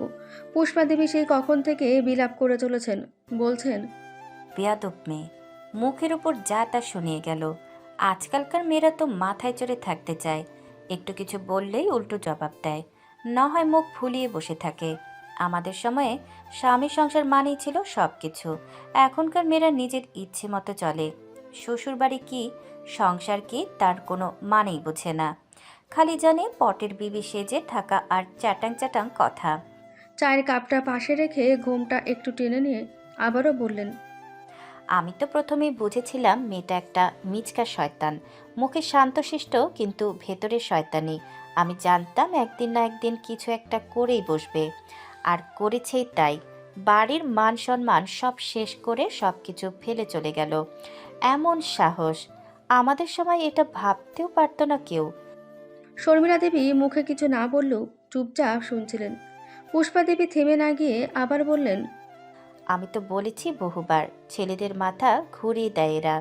একটু একটু ভালো কথা বলে, মন জয় করে, তারপর নিজের নিয়মে চলতে চায়। পড়ালেখা করে কি সব জেনে বসে আছে। এরা ভাবে সংসার চালানো নাকি একটা চাকরি। ধৈর্য, সহ্য শক্তি এসব তো শেখেনি ওরা। এই সময় পাশে বসে থাকা উদয় একটু অস্বস্তি নিয়ে বলল, পিসিমা এবার একটু থামুন। বৌদি তো কখনো আপনার সাথে খারাপ ব্যবহার করেননি। পুষ্পা দেবী এক ঝটকায় বললেন, করেননি মানে? সামনে কিছু না বলেও পেছনে পেছনে কাজ করেছে ঠিকই। চুপচাপ থাকা মানেই তো ভদ্রতা নয়।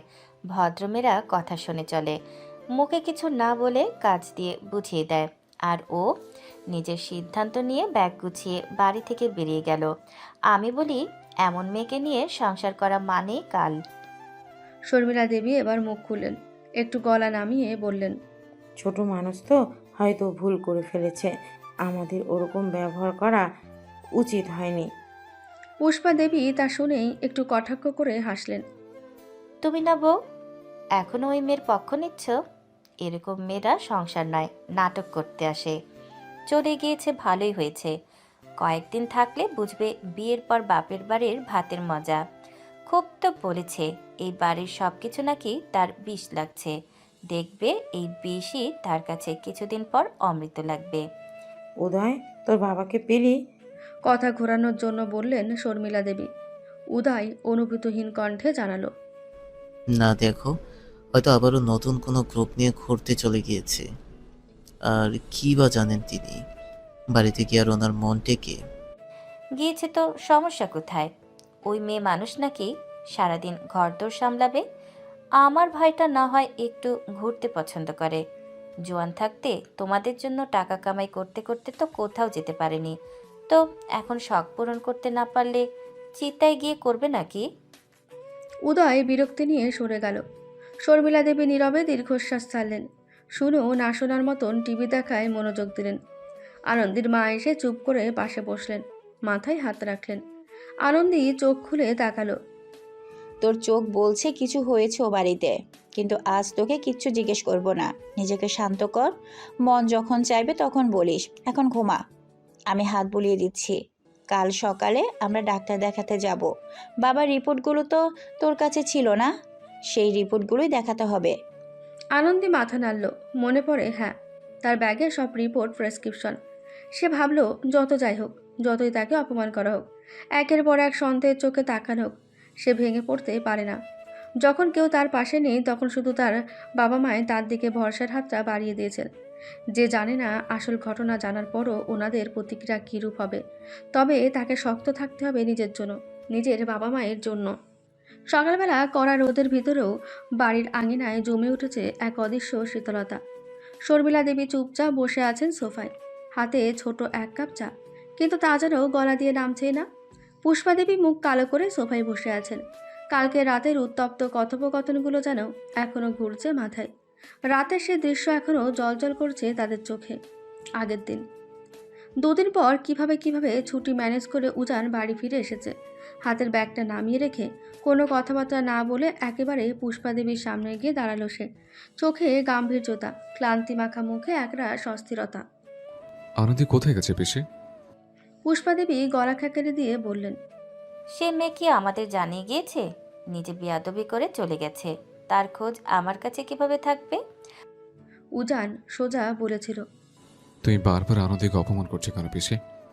পুষ্পা দেবী অবাক, তারপর ঠান্ডা গলায় বললেন, ওই মেয়ে মুখ লুকাতে ঘর ছেড়ে পালিয়েছে, এতে আমার দোষ কোথায়? উজানের গলা ঝাঁঝালো। সে পালায়নি, চলে গেছে নিজের সম্মান বাঁচাতে। তুমি একটা মেয়ে সম্পর্কে চাইছে তাই বলতে পারো না? পুষ্পা দেবীর মুখ শক্ত হয়ে গিয়েছিল। তুই আজকাল এত সাহস কোথা থেকে পেলি রে? নিজের বউয়ের পক্ষ নিচ্ছিস আমার সামনে? উজান বলে উঠেছিল, পক্ষ নিচ্ছি না, মানুষ হিসেবে সঠিকটা তোমাদের দেখিয়ে দিচ্ছি। আমার বউকে অপমান করলে সেটা আমি সহ্য করব না। তুমি এবার থামো। পুষ্পা দেবী এবার রেগে উঠলেন। তুই আজ আমাকে শিখাবি কোনটা সম্মান আর কোনটা অপমান? তোর বউ চোরের মতো ঘর ছেড়ে চলে গেছে, আর তুই এখন আমাকে ধমক দিচ্ছ? উজান এবার আর সহ্য করল না, গলার স্বর কাঁপতে লাগলো। তুমি আমাকে চোর বলেছ, তার বাবাকে অপমান করেছ, আর এখন নিজের কাজ ন্যায় হিসেবে দেখছ? পিসি, আজ আমি স্পষ্ট করে বলছি, এখন থেকে কেউ যদি আমার স্ত্রী বা তার পরিবারকে অপমান করে, আমি চুপ করে থাকবো না। যা হয়েছে হয়েছে, আমারও সমদোষ আছে এই ঘটনায়, তবে আর নয়। একটা মেয়ে সংসার করতে জানে না, সেটাও বুঝতে হবে আমাদের ছেলেকে। আর উল্টো ছেলেটাই এখন মুখে মুখে জবাব দেয়। আহারে, কি সময় এলো! বউয়ের কথা মাথায় নিয়ে এখন আমাকে অপমান করে। এই জন্যই বুঝি তোদের এত আদর যত্নে মানুষ করেছিলাম। পুষ্পা দেবীর কিছু কথা যেন তাজা আগুনের মতন ঝরে পড়ছিল উজানের কানে। উজান শান্ত চোখে কিছুক্ষণ তাকিয়ে থাকলো পিসির দিকে, তারপর গলায় স্বাভাবিকতা বজায় রেখেই বলল, পিসি, আপনি যা বলছেন তাকে আদৌ সত্যি? আনন্দী সংসার করতে জানে না, এই অভিযোগ আপনি কিসের ভিত্তিতে করছেন? এই জন্যই বুঝি তোদের এত আদর যত্নে মানুষ করেছিলাম। ওই মেয়ে কি সংসার করেছে? ঘর দরের দায়িত্ব না নিয়ে সারাদিন ব্যাগ একটা নিয়ে বাইরে থাকে। এত সংসার নয়। আজকালকার ছেলেপুলেরা তো এসব বুঝবেই না। বড়রা বোঝাতে গেলে মনে করে তাদের উপর খবরদারি করছে। উজান যেন ধৈর্য হারাচ্ছিল। পুষ্পা পিসি গর্ব করে বললেন, আমার মেয়েকে কখনো দেখেছিল 2 দিন পর পর বাপের বাড়ি আসতে? বরং সে তো বাপের বাড়ির শেষে শ্বশুর বাড়িতে আরও সুখে আছে। ফোন করে কখনোই ফ্যাচ ফ্যাচ করে কান্না করে শ্বশুর বাড়ির নিন্দে করেনি। কোনোদিন তেজ দেখিয়ে বাপের বাড়ি চলে আসেনি। তোদের বউয়ের যত ঢং। উজান এবার সোজাসুজি বলল, পিসি, আপনি বারবার আনন্দীকে অপমান করছেন, অথচ শেষ চুপ থাকে বলেই কি আপনি নিজের মন মতো কথা বলে যাবেন? আনন্দী কোনো চুরি করেনি, এটা আমার বিশ্বাস। আর কি যেন বললেন, ত্রিধা কখনোই তার শ্বশুরবাড়ি থেকে আসে না, নিন্দে করে না, আপনাকে অভিযোগ করে না। এটা বেশ ভালো লাগলো শুনে। অন্তত আমার স্ত্রীর মতন আমার বোনের ভাগ্য তো হয়নি। কি বলতে চাইছিস তুই? কপাল কুঁচকে জানতে চাইলেন পিসি। ত্রিধা আপনার কাছে নালিশ বা নিন্দে করবে কাকে নিয়ে? জামাইবাবুর এই শহরে আপন বলতে কেউই নেই। ত্রিধার শাশুড়ি তার বিয়ের কয়েক মাস পরেই তার বড় ছেলের সাথে দেশের বাইরে চলে গিয়েছেন। বছরে একবারও তারা আসে কিনা সন্দেহ। পুরো বাড়িতে তারা মোটে 3 জন। জামাইবাবু ভালো মনের মানুষ বলেই স্ত্রী একা লাগবে, কষ্ট হবে ভেবে কাজের জন্য মানুষও রাখলো। বছরে তারা 2 বার এখানে সেখানে ঘুরতে যায়। জামাইবাবু আপনার পরিবারের জন্য এটা সেটা পাঠায়, আপনাদের খোঁজ খবর রাখে। তিনি কাজের জন্য দূরে গেলেও নিজ দায়িত্বে স্ত্রীর সন্তানকে আপনাদের কাছে রেখে যান। এত কিছুর মাঝে ত্রিধা আপনাকে কেন অভিযোগ করবে পিসিমা? জামাইবাবু তো সেই সুযোগটাই দেয়নি তাকে। এদিকে আমি দীর্ঘশ্বাস নিল সে। 7 পাখি ঘুরে প্রতিশ্রুতি দিয়েও তার পূরণ করতে পারেনি। আমার সুনাম করার সুযোগটাই তাকে যে দেয়নি। পুষ্পা দেবী চোখ বড় বড় করে তাকালেন। মানে তুই আমাদেরই ভুল বলছিস? তোর মা, আমি, এই বাড়ির সবাই ভুল, আর ওই মেয়েটি ঠিক? শর্মিলা দেবী এবার এগিয়ে এলেন। বাবা, তুই শান্ত হ, একটু বস আগে। উজান শান্ত চোখে নিজের মায়ের দিকে তাকালো। মা, তোমার থেকে আমি এটা আশা করিনি। তুমি আমার ভরসাটা রাখলে না মা। তুমি আনন্দীকে সন্দেহ করলে, তোমার থেকে এটা আশা করিনি আমি। উজান ঘরে গিয়ে দরজা বন্ধ করে দিল। ঘর জুড়ে আচমকা নিস্তব্ধতা। শর্মিলা দেবীর বুক যেন কেঁপে উঠেছে। চুপচাপ দাঁড়িয়েছিলেন পিসি। ঠোঁট কামড়ে কিছু না বলে ঘরের দরজা বন্ধ করে দিয়েছিলেন। মায়ের সাথে দুপুরের খাবারের ব্যবস্থা করছিল আনন্দী। আচমকা কিছু পড়ে যাওয়ার শব্দে দুজনে ছুটে বাইরে বেরিয়ে এলেন। বাবা, নিজের বাবাকে অচেতন অবস্থায় পড়ে থাকতে দেখে থমকে গেল আনন্দী। তার মা তো হাউ মাউ করে কান্না করে উঠল। ওগো, কি হলো তোমার? চোখ খুলো তো, আমারে একা কইরা যাইবা কেন? আনন্দী প্রথমে কয়েক সেকেন্ড যেন কিছু বুঝতেই পারল না।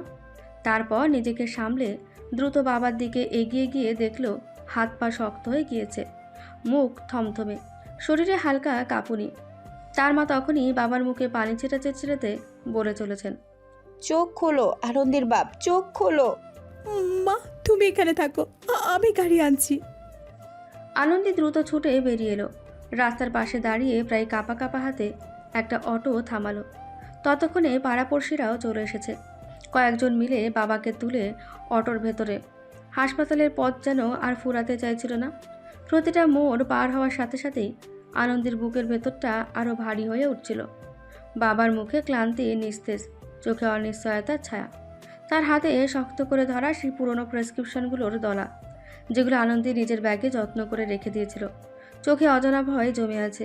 কিন্তু সে বারবার নিজেকে বলছে, এখন ভেঙে পড়লে চলবে না, চোখের জল ফেলার সময় নেই। বাবার জন্য তোকে শক্ত হতে হবে। হাসপাতাল এমার্জেন্সি ওয়ার্ড। ডাক্তারেরা দৌড়ে এলেন। নার্সরা ট্রেচার এনে বাবাকে নিয়ে গেলেন ভিতরে। আনন্দী আর তার মা বাইরে অপেক্ষায়, চোখে মুখে আতঙ্কের ছাপ। একটা ঘন্টা যেন তার 100 বছরের মতো দীর্ঘ মনে হচ্ছে। কিছু সময় পর ডাক্তার বেরিয়ে এসে বললেন, হার্টে কিছুটা চাপ পড়েছিল, প্রেশার হঠাৎ খুব নেমে গিয়েছিল। ভাগ্য ভালো সময় মতো নিয়ে এসেছেন, নইলে অবস্থা খারাপ হতে পারত। আমরা এখন ওনার জন্য পর্যবেক্ষণ রাখছি, আপনাদের একজন ভিতরে গিয়ে বসে থাকতে পারেন। আনন্দীর মা কাঁপা কাঁপা গলায় বললেন। আমি থাকি। আনন্দী চুপচাপ দাঁড়িয়ে রইল। কয়েক ঘন্টার ব্যবধানে কি থেকে যে কি হয়ে গেল। ওনার মুখে অক্সিজেন মাস্ক, হাতে স্যালাইন। ডাক্তারদের মতো দেখতে সাদা শাড়ি পরা নার্স এসে প্রেশার মেপে যাচ্ছে, কিন্তু আনন্দী যেন ওই যন্ত্রের শব্দগুলোতেও বাবার নীরব আকুতি শুনতে পাচ্ছে। আনন্দী পাশে দাঁড়িয়ে কেবল তার বাবার সাদা হয়ে যাওয়া আঙুলে নিজের আঙুল বুলিয়ে যেতে থাকে। মনে পড়ে কয়েক ঘন্টা আগেও তিনি হাসি মুখে পত্রিকা পড়ছিলেন বারান্দায়। সে সময় আনন্দীর ফোন বেজে উঠল। বের করে দেখলো তার ছোট ভাই ফোন করেছে। আগের বছরই ভার্সিটির জন্য দূরে চলে গিয়েছে সে। কেমন আছিস ভাই? বলো দিদি, সেই কখন থেকে তোমাদের ফোন করে যাচ্ছি, কেউ তুলছো না। কিছু হয়েছে বাড়িতে? ভাইয়ের প্রশ্নে আনন্দীর চোখের কোণে জল গড়িয়ে পড়ল। না রে, খেয়াল করিনি। ওইদিকে সব ঠিক আছে? তুই ফোন করেছিস কেন এতবার? তোমরা খেয়েছো কিনা জানার জন্য। তুমি নাকি এখন বাড়িতে আছো। তুমি বিয়ের পরও বাড়িতে বাবা মায়ের আদর পাচ্ছ, আর আমি অবিবাহিত ছেলে হয়েও বাড়ি থেকে শ্বশুর বাড়ির মতনই এই হোস্টেলে পড়ে আছি। দাঁত দিয়ে ঠোঁট চেপে কান্না আটকানোর চেষ্টা করল আনন্দী। তার ভাইটা, সে তো বর্তমান পরিস্থিতি সম্পর্কে অবগত নয়। তার কল্পনায় চিন্তা করছে বিপরীত কিছু।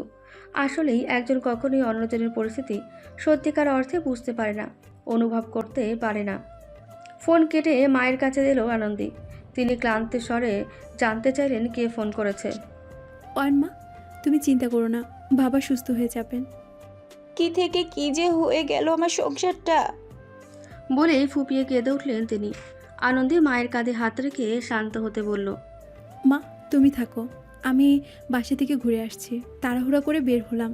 যদি চুলা, ফ্যান, লাইট চালু থাকে তুমি থাকো, আমি আসার সময় খাবার নিয়ে আসবো। হাসপাতাল থেকে আনন্দীর বাসা আধ ঘন্টা দূরত্বে। বাসায় এসে কেটে রাখা সবজিগুলো রান্না করলো, স্যুপ বানালো, সব বক্সে ভরে স্নান করে কাপড় পরিবর্তন করে নিল। পুজো ঘর থেকে বের হওয়ার সময় কি মনে করে যেন সে বাবার ঘরে গেল। বিছানার ওপর তখনও ওনার ফোনটা পড়ে আছে। তুলে নিয়ে পুরো ফোন চেক করলো। বেশি সময় লাগলো না। কল লিস্টের শুরুতেই একটা আননোন নম্বর পেল সে। নম্বরটা ঠিক চিনতে পারল না সে। ভয়েস রেকর্ডিংয়ে গেল। এখানে কিছু না পেলে সরাসরি ওই নম্বরে ফোন দেবে। হ্যালো। ওপাশ থেকে কেউ তেজি কণ্ঠে বললেন, আপনার মেয়ে তো আমাদের ঘরে শান্তি ভেঙে দিয়েছে। ঠিকভাবে শিক্ষা দিতে না পারলে বিয়ে দিয়েছেন কেন? আনন্দীর বাবা কিছু বলতে চাইছেন, তবে বলার সুযোগ ওনাকে দেওয়া হচ্ছে না। তিনি আবার বললেন, শুনুন, মেয়ে মানুষ ঘর সামলাতে না পারলে বিয়ে কেন দিয়েছেন? দোষ করেছে, তাকে শাসন করেছি বলে চোরের মতন মুখ লুকিয়ে বাড়ি ছেড়েছে। আর আপনারাও কেমন বাবা মা বলুন তো? মেয়ে এতদিন বাপের বাড়ি পড়ে আছে, অথচ আপনাদের কোনো খবরই নেই। আপনার মেয়ে সংসার করতে জানে না, মুখে শুধু আদর্শ। মেয়ের স্বভাব এখন থেকে বোঝা যায়, পরে কি করবে। এই ধরনের আরও অনেক অপমানজনক কথা। পুরো সময় আনন্দীর বাবার একটা শব্দ শোনা গেল না। আনন্দের বুঝতে বাকি নেই কি হয়েছে। এই কণ্ঠস্বর সে খুব ভালো করে চেনে, পুষ্পা পিসি। হঠাৎই আনন্দের মাথায় আগুন জ্বলে উঠল। হন্তদন্ত হয়ে নিজের ফোনটা হাতে নিল। কারো নম্বর ডায়াল করবে সে সময় বাড়ির বেল বেজে উঠল। আনন্দী মাথা ঠান্ডা করে দরজা খুলে দিল, কিন্তু দরজার ওপাশের মানুষটাকে দেখে তার শান্ত মাথা আবারও গরম হয়ে গেল। আনন্দীকে দেখে উজানের বুকে যেন পাথর নেমে গেল। হাসি মুখে কিছু বলবে তার আগেই আনন্দী গমগমে কণ্ঠে বলল, কেন এসেছো এখানে? আনন্দী প্লিজ, আমার কথাটা একটু শোনো। আমি অনেকক্ষণ ধরে তোমাকে খুঁজে চলেছি। তোমাদের বিল্ডিংয়ের দারোয়ান জানালো বাবাকে নাকি হসপিটালে নেওয়া হয়েছে। অনেক কষ্টে নাম জেনে সেখানে গিয়ে দেখলাম তুমি নেই। মায়ের কাছ থেকে অনেক কষ্টে জেনেছি তুমি বাড়ি ফিরে এসছো। আনন্দী প্লিজ একটু কথা বলো আমার সাথে। বেশ অনুনয় করে বলল উজান। আনন্দী তেজি কণ্ঠে বলল, কথা? কি কথা আছে তোমার সাথে আমার? তোমার উপস্থিতি আমি আমার জীবনে আর চাই না, চলে যাও। বলেই দরজা বন্ধ করে দিতে চাইল আনন্দী। উজান হাত আটকে গিয়ে দরজার মাঝে হাত আটকে গেল। আহ! তার আর্তনাদের ভরকে গেল আনন্দী। আরে কি করছো এটা? হাত দিয়েছো কেন? উজান হাতটা ধরে মিনমিনে স্বরে বলল, আনন্দী, একজন রোগীকে তো তুমি বাড়ির দরজা থেকে ফিরে দেবে না, তাই না? দেখো, হাতটা লাল হয়ে গিয়েছে। আনন্দী না চাওয়া সত্ত্বেও উজানকে ভেতরে আসতে দিল। ফ্রিজ থেকে ঠান্ডা পানি এনে রাখলো টেবিলে। এখানে কিছুক্ষণ হাত ডুবিয়ে রাখো, কিছুক্ষণ পর ঠিক হয়ে যাবে, তুমি চলে যাবে আশা করি। উজান পানিতে হাত রাখলো না, দ্রুত এগিয়ে এসে আনন্দীর হাত ধরল। আনন্দী নিজেকে ছাড়িয়ে নেওয়ার জন্য জোর জবরদস্তি করতে লাগলো। উজান তাকে আটকানোর জন্য দেওয়ালের সাথে চেপে ধরল। কি করছো তুমি? ছাড়ো আমাকে, ছাড়ো। আনন্দী প্লিজ একটু শান্ত হও, আমার কথাগুলো একবার শোনো প্লিজ। আনন্দী কিছু না বলে মুখ ঘুরিয়ে নিল। আনন্দী প্লিজ এবার কথা বলো। আমি জানি আমি ভুল করেছি, কিন্তু এখন তো আমি পাশে আছি। আনন্দী হঠাৎই গর্জে উঠল। তোমার ওই এখনটাই তো সব শেষ করে দিল উজান। যখন দরকার ছিল তখন তুমি ছিলে না, যখন দাঁড়ানো উচিত ছিল তখন তুমি চুপ ছিলে, আর এখন এসে ভালোবাসার দায়িত্বের কথা বলছো। উজান স্তব্ধ হয়ে গেল। আনন্দীর চোখ এবার ভিজে গেল। তুমি বোঝো না, কেউ বোঝে না আমি আসলে কতটা একা হয়ে গিয়েছিলাম। তোমরা শুধু আমার রাগটা দেখলে, কিন্তু আমি ক্ষয়ে গিয়েছি ভেতরে ভেতরে। উজান শান্ত গলায় বলল, আমি জানি বলছি না আগে, কিন্তু এবার সময় যাচ্ছে, শুধরে নেওয়ার একটা সুযোগ চাচ্ছি আনন্দী প্লিজ। সে আবারও বলল, আমি চাই তুমি বাড়ি চলো, আমি তোমাকে ফিরে আনতে এসেছি। আনন্দী ধীরে বলল, তুমি ফিরিয়ে আনতে এসেছো, অথচ বুঝতেই পারছো না ফিরে যাওয়া মানে অপমানগুলো মাথা পেতে নেওয়া। আমার বাবা আজ হাসপাতালে, তোমার পরিবারের কারণে আমার বাবার এই অবস্থা। তার সেই কষ্ট ভুলে আমি তোমার সাথে ফিরে যাব, তা কি করে হয় উজান? আনন্দী প্লিজ একবার নয়, বহুবার সুযোগ দিয়েছি তোমাকে আমি, কিন্তু তুমি তো সেই প্রথম দিন থেকেই নিজের কথার খেলাপ করে গেলে উজান। তুমি বলেছিলে আমাকে সাথে করে নিয়ে যাবে, কিন্তু যাওনি। তোমার মায়ের কথা বলে নিয়ে যাওনি, কিন্তু তুমি চাইলেই পারতে, কিন্তু তুমি চেষ্টাও করনি। সদ্য বিবাহিত মেয়েটাকে তুমি একা অচেনা পরিবেশে রেখে চলে গেলে। যাওয়ার আগে অনেক আকুতি মিনতি করে ভার্সিটিতে ভর্তি করার ব্যবস্থা করেছিলাম, তখনও তোমার মধ্যে ছিল অদৃশ্য বিরক্তি। অথচ আমি তোমাদের আগে এই ব্যাপারে বলেছিলাম, স্বামী হিসেবে কিন্তু তোমার দায়িত্ব ছিল সব পূরণ করার, কিন্তু তুমি করনি। তিল তিল করে আমার বিশ্বাসটা ভেঙেছো তুমি। আমি বুঝতে পারছি, আমি হয়তো না বুঝে অনেক কিছু করে ফেলেছি, কিন্তু চুপ, একদম নিজের সাফাই গাইবে না।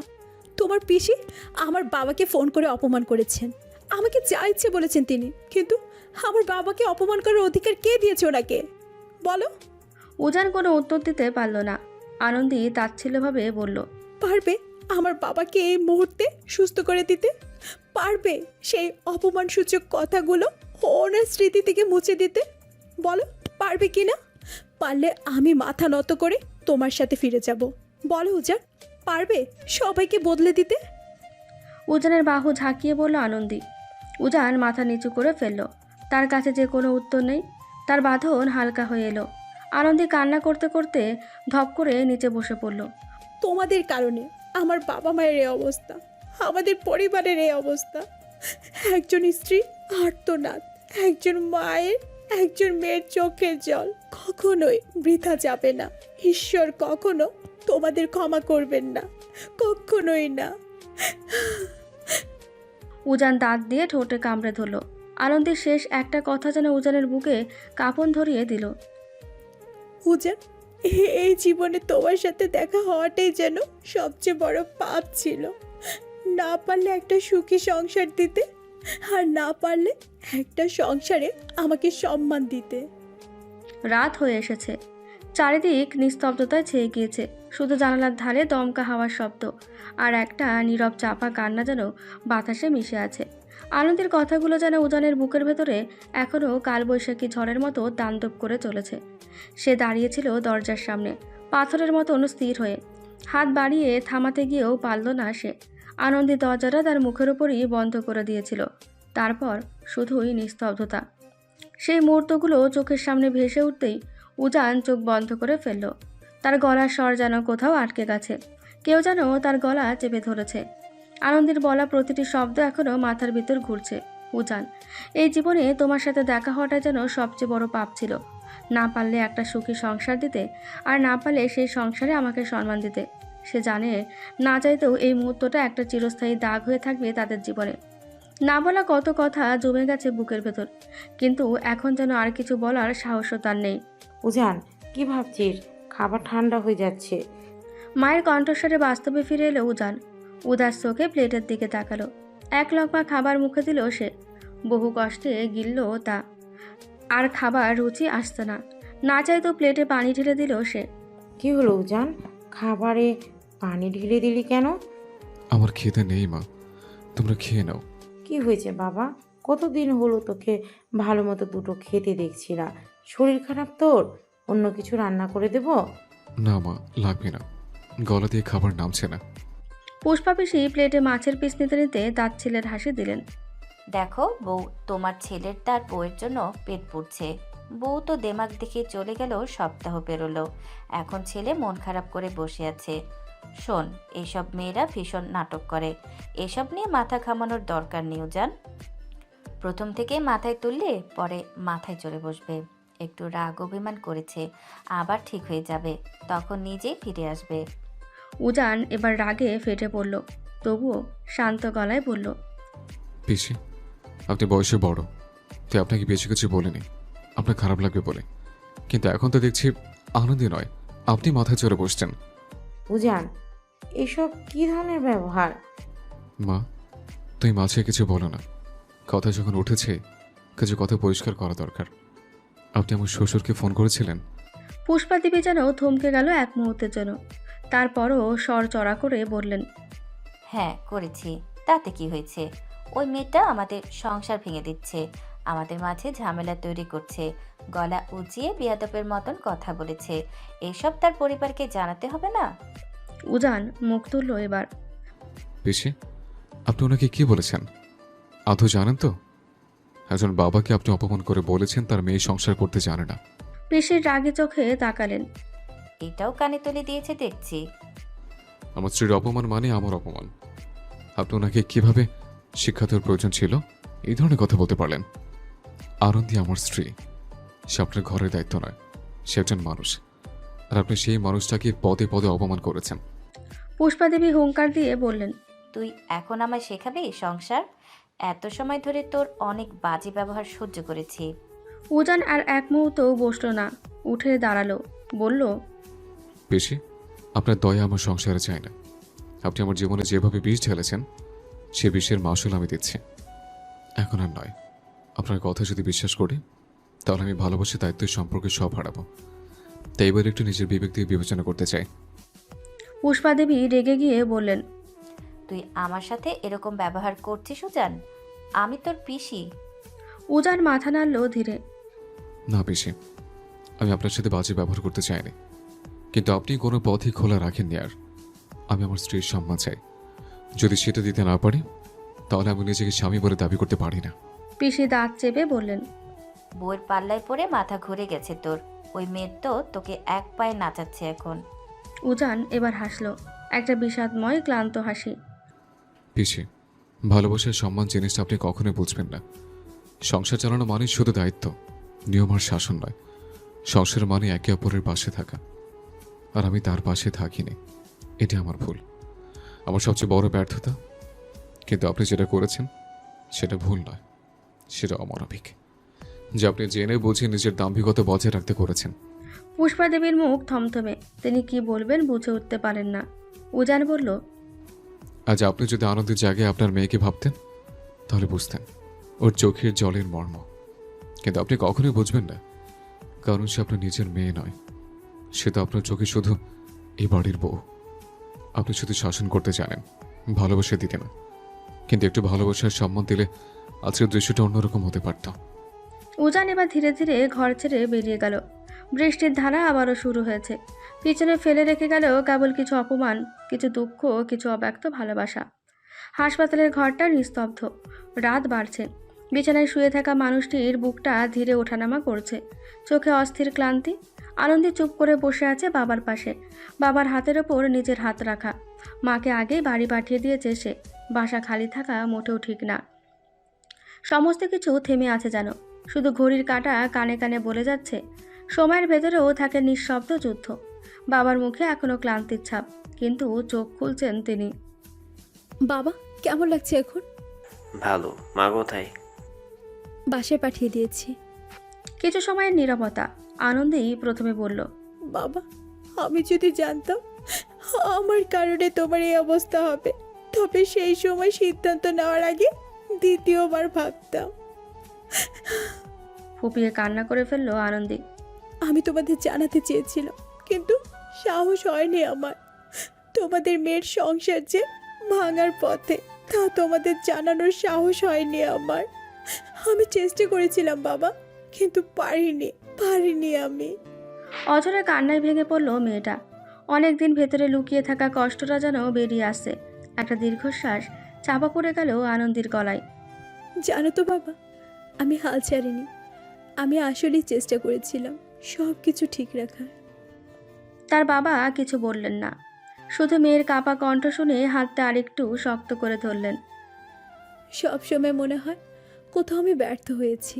হয়তো আমার আরো ধৈর্যশীল হওয়া উচিত ছিল, হয়তো আরো নরম হতে পারতাম। বাবা এবার ধীরে তবে ভারী কণ্ঠে বললেন, তুই মানুষ, তুই মাটি নস যে ভেঙে যাবি। তুই সোনা নস, তাই চুপচাপ আগুনের তাপে গলবি না। যা হবার তাই হয়েছে। নিজের কাছে খাঁটি থাকলেই তুই সঠিক আছিস। আনন্দের চোখ দুটো জল জমে ঝাপসা হয়ে গেল। সে মাথা নিচু করে ফেলল। তুমি রাগ করো না বাবা, আমি জানি এই কষ্টের পিছনে আমিও আছি। তোমাকে এইসবের মধ্যে পড়তে হবে এটা আমি কখনো ভাবিনি। বাবা আলতো করে মাথায় হাত রাখলেন। তার কণ্ঠ শান্ত নদীর মতন শোনালো। জানি মা, তুই চেষ্টা করেছিলে, কিন্তু সবসময় শুধু মেয়েদেরকেই কেন চেষ্টা করতে হবে? মানুষ ভুল করলে বোঝানো যায়, কিন্তু কেউ যদি ইচ্ছে করে সম্মান না দেয়, সেখানে তো আর কোনো দোষ নেই তোর। আমি রাগ করিনি মা, আমি কেবল চেয়েছিলাম তুই ভালো থাকিস। কিন্তু এখন দেখছি, ভালো থাকাটা যদি তোর মর্যাদা হারানোর সঙ্গে জড়িত হয়, তাহলে তুই সরে আয়। একজন বাবা কখনো নিজের মেয়েকে ফেরায় না, আর আমিও তো তোকে ঠেলে দেব না পিছনের দিকে। তুই নিজের পায়ে নিচে শক্ত মাটি খুঁজে নেয়, যেখানে তোকে কেউ ছোট করবে না, যেখানে তুই বাঁচতে পারবি মন খুলে। আনন্দের চোখ ছলছল করে উঠল। বাবা, আমি কারো কাছে বোঝাতে পারছি না আমি কি হারিয়েছি। সবাই শুধু আমার দাম্ভিকতাকেই দেখছে, কিন্তু আমি তো সংসার করতে চেয়েছিলাম, ভালোবাসতে চেয়েছিলাম, সম্মান পেতে চেয়েছিলাম। কিন্তু এক সময় বুঝলাম শুধু আমি একা চেষ্টা করে ক্লান্ত হয়ে পড়েছি। কিন্তু আজ তোমার চোখে যে ক্লান্তি দেখছি, তার জন্য আমি নিজেকে ক্ষমা করতে পারছি না। বাবা হেসে বলেন, তুই শুধু নিজের মতো থাক, সুখে থাক, আমি সব মেনে নেব। আমার মেয়েটা যদি মাথা উঁচু করে চলতে পারে, তবেই আমি শান্তি পাবো। বাবা হাত বাড়িয়ে আনন্দের হাত ধরেন। আবারও বললেন, আমি সব হারিয়েও চাইবো, তুই নিজে হারিয়ে যাস না মা। তুইও বাড়িতে ফিরে যা। তুই যদি সম্মান পাস, যদি তোর ভালোবাসার লড়াই করে জিতে নিতে চায়, আমি সব হারিয়েও চাইবো, তুই নিজে হারিয়ে যাস না মা। তুই ও বাড়িতে ফিরে যাস। যদি তুই সম্মান পাস, যদি তোর ভালোবাসার লড়াই করে জিতে নিতে চায় তোকে তার প্রাপ্য সম্মান মর্যাদা সে দিতে পারে, কিন্তু শুধু মানিয়ে নিতে নয়। শুধু মেয়ে মানুষ বলেই তুই কেন সবসময় মাথা নত করবে? একটু থেমে তিনি আরও বলেন, তুই যদি কখনো পিছিয়ে পড়িস, জানবি আমি আছি। তুই ফিরবি কি ফিরবি না সেটা তোর সিদ্ধান্ত, কারণ জীবনটা তোর। কিন্তু মাথা নিচু করে নয়, মাথা উঁচু করে সম্মান নিয়ে ফিরবে। আনন্দী ফুপিয়ে কাঁদে এবার। গলায় কথা আটকে আসছে। তার মুখে যেন বিষাদের মাঝেও আলোর আভা ঝিলমিল করে উঠল। জানালার বাইরে তখনও ঝিরঝিরে বৃষ্টি। আনন্দী জানালার দিকে তাকিয়ে থাকলো। মনে হচ্ছিল এই পৃথিবীর সমস্ত কান্না আর ভালোবাসা মিশে গেছে এই এক মুহূর্তে। হাসপাতালে সেই নীরব ঘরটিতে আনন্দী তখন বাবার হাত ধরে বসেছিল। বাবার নিঃশ্বাসের টুকরো টুকরো আওয়াজে ঘরটা যেন আরও ভারী হয়ে উঠছিল। পরের দিন সকালে নার্স এসে রুটিন চেক আপ করে গেল। বলল, আজ অনেকটা স্টেবল উনি, চিন্তার কিছু নেই আপাতত। আনন্দী মাথা ঝাঁকিয়ে শুধু বলল, ধন্যবাদ। হঠাৎ ফোনটা প্রাইভেটে কাঁপতে শুরু করে। অপরিচিত নাম্বার। আনন্দী প্রথমে ধরতে চাইল না, কিন্তু পরবর্তীতে আবারও ফোন আসায় ধরল সে। হ্যালো। ওপাশ থেকে কণ্ঠস্বরের মালিক যেন হাঁপাচ্ছিল। আপনি কি আনন্দী? পূজার নামের লোকটি আপনার পরিচিত? হ্যাঁ, কে আপনি? উনি রোড অ্যাক্সিডেন্ট করেছেন। ওনাকে এইমাত্র জরুরি বিভাগে আনা হয়েছে। অবস্থা মনে হচ্ছে একটু জটিল। আমরা কয়েকজন ওনাকে হাসপাতালে নিয়ে এসেছি। কল লিস্টে প্রথমেই আপনার নাম দেখে ফোন করলাম। পারলে দ্রুতই এই হসপিটালে চলে আসুন, না হয় ওর পরিবারকে খবর দিন। মনে হলো ঘরের বাতাস হঠাৎ ভারী হয়ে গিয়েছে। চারপাশ যেন স্থির। উজান, সেই মানুষ যাকে ঘিরে কষ্ট, অপমান, ভালোবাসা সব কিছু মিশিয়ে একরাশ ক্ষোভ জমে আছে মনে। আচমকা কেবল এক শূন্যতা ভরে গেল বুকের মধ্যে। তার কানে বেজে উঠল নিজেরই বলা কিছু কথা। একজন স্ত্রীর আর্তনাদ, একজন মেয়ের চোখের জল কখনোই বৃথা যাবে না। ঈশ্বর কখনো তোমাদের ক্ষমা করবেন না, কখনোই না। বিড়বিড় করে বলল সে। রাগ মাথায় বলেছিলাম, কিন্তু আমি কখনোই মন থেকে তোমার খারাপ চাইনি, কখনোই তোমার ক্ষতি কামনা করিনি আমি। আনন্দে উঠে দাঁড়াতে গিয়েও বসে পড়ল আবার। ফোনটা শক্ত করে ধরে দরজার দিকে এগোতে গেল, আবার থেমে গেল। পায়ের পাতা যেন দ্বিধায় কাঁপছে। সে চুপচাপ বসে রইল কিছুক্ষণ। হৃদয়ের এক প্রান্ত থেকে কেউ বলল, তোমার সাথে যা করেছে তার জন্য যাবে। বাবার দিকে তাকালো সে। চোখ ভিজে উঠল তার। সে জানে না এই মুহূর্তে তার দায়িত্বটা কি, মেয়ে হয়ে বাবার পাশে থাকা নাকি এক সময়ের সঙ্গীর পাশে গিয়ে দাঁড়ানো। উজানকে দেখতে যাওয়া মানে কি আবার সেই সম্পর্কের দিকে এক পা এগিয়ে যাওয়া, নাকি একজন মানুষ হিসেবে বিপদে এগিয়ে যাওয়া? ঘুমন্ত বাবার দিকে তাকিয়ে আনন্দী বিড়বিড় করল, তুমি বলো বাবা, আমি কি যাব? বাবা ঘুমোচ্ছেন, মুখে ক্লান্তির রেখা। তিনি উত্তর দিতে পারলেন না। আনন্দের চোখ থেকে এক ফোঁটা জল গড়িয়ে পড়ল। এক মুহূর্তে আনন্দের বুকের ভেতরটা ফাঁকা হয়ে গেল। ফোনটা যেন হাতে থেকেও নেই। সে বাবার মুখের দিকে তাকিয়ে রইল। মানুষটা জীবনের সঙ্গে যুদ্ধ করছেন, আর অন্যদিকে একজন যার সঙ্গে জীবনের যুদ্ধটাই বুঝি শুরু হয়েছিল। সে আজ মৃত্যুর কিনারায়। বাইরে তখনও বৃষ্টি পড়ছে। প্রতিটা বৃষ্টির ফোঁটার শব্দ যেন তার হৃদস্পন্দন বাড়িয়ে দিচ্ছে। ঘড়ির কাঁটা টিকটিক শব্দে এগিয়ে চলেছে। স্যালাইনের ফোঁটা ফোঁটা শব্দ ছাড়া অন্য কোনো শব্দ নেই চারিপাশে। উজান চোখ বন্ধ করে শুয়ে আছে, মুখটা কিছুটা বিবর্ণ। ভারী নিঃশ্বাসের শব্দ শোনা যাচ্ছে। সাদা ব্যান্ডেজে মোড়ানো কপাল, হাতে ক্যানুলা, পাশে স্যালাইনের স্ট্যান্ড। উজান আজ চোখে তাকালো। পাশে বসে আছে তার মা শর্মিলা দেবী আর পুষ্পা পিসি। মা। কাঁপা কাঁপা স্বরে ডাকলো উজান। শর্মিলা দেবী ছেলের কণ্ঠ শুনে ব্যস্ত হয়ে পড়লেন। তোর জ্ঞান ফিরেছে বাবা? উদয়, ডাক্তারকে ডেকে নিয়ে আয় তাড়াতাড়ি। ডাক্তার এসে উজানকে দেখলো, জানালো একটু শরীর দুর্বল, বাকি সব আপাতত ঠিক আছে। সন্ধ্যা বা কাল সকালে বাড়িতে নিয়ে যেতে পারবে। ডাক্তার চলে যাওয়ার পর উজান উঠে বসলো, বালিশে হেলান দিল, অল্প একটু পানি পান করলো। তবে তার চোখ যেন আশেপাশে কিছু একটা খুঁজছে। নে বাবা, এই স্যুপটা খেয়ে নে। উজান সেদিকে মনোযোগ দিল বলে মনে হলো না। প্রশ্ন করলো, মা আনন্দী আসেনি? তার প্রশ্নে শর্মিলা দেবীর মুখভাব পরিবর্তন হলো যেন। চোখ ঘুরিয়ে নিলেন তিনি। উজানের কপাল কুঁচকে এলো মায়ের আচরণে। পাশ থেকে পুষ্পা দেবী বাঁকাভাবে বললেন, সেই মহারানীর কি আর তোর খবর রাখার সময় আছে? সকাল গড়িয়ে দুপুর হয়ে গেল, তাও তার ছায়াটারও দেখা পেলাম না। উজানের যেন এবার মনক্ষুণ্ণ হলো। সে বিড়বিড় করল, এলো না সে, এলো না। আনন্দী, আমার উপর তোমার এতটা রাগ, এতটা অভিমান জমেছে যে আমি মৃত্যুর দুয়ারে যেন একবার এলে না। অন্তত শেষ দেখাটা দেখে যেতে। আমি কি একটু তোমার দেওয়ার যোগ্য নই? স্বামী হিসেবে কি খুবই অধমী আমিটা? তার বিড়বিড় করা দেখে পুষ্পা পিসি কটাক্ষ করে বললেন, দেখো বউ, দেখো এই অবস্থায়ও তোমার ছেলের মুখে ওই মেয়েটার নাম বংশে কলঙ্ক এনে ফেলেছে। সংসার যদি করতেই না জানে, তার মর্মই না বোঝে, তাহলে বিয়েই বা করেছিল কেন? ওষুধ খেতে হবে দিদি, এখন এসব থাক না। এই সময় এসব না বললেই ভালো। পুষ্পা দেবী গম্ভীর কণ্ঠে বললেন, কেন বলবো না? আমাদের সাথে না হয় তার রেশারেশি আছে, কিন্তু উজানের সমস্যা, সে তো তার স্বামী, তাই না? যার সাথে 7 পাকে ঘুরে বিয়ে হলো, যার নামে এখনো শীতের সিঁদুর পরে, হাতে শাখাপলা পরে, সেই স্বামীর সাথে এত বড় ঘটনা ঘটলো। স্ত্রী হিসেবে তার দায়িত্ব ছিল সবার আগে এখানে উপস্থিত থাকা, স্বামীর সেবা করা।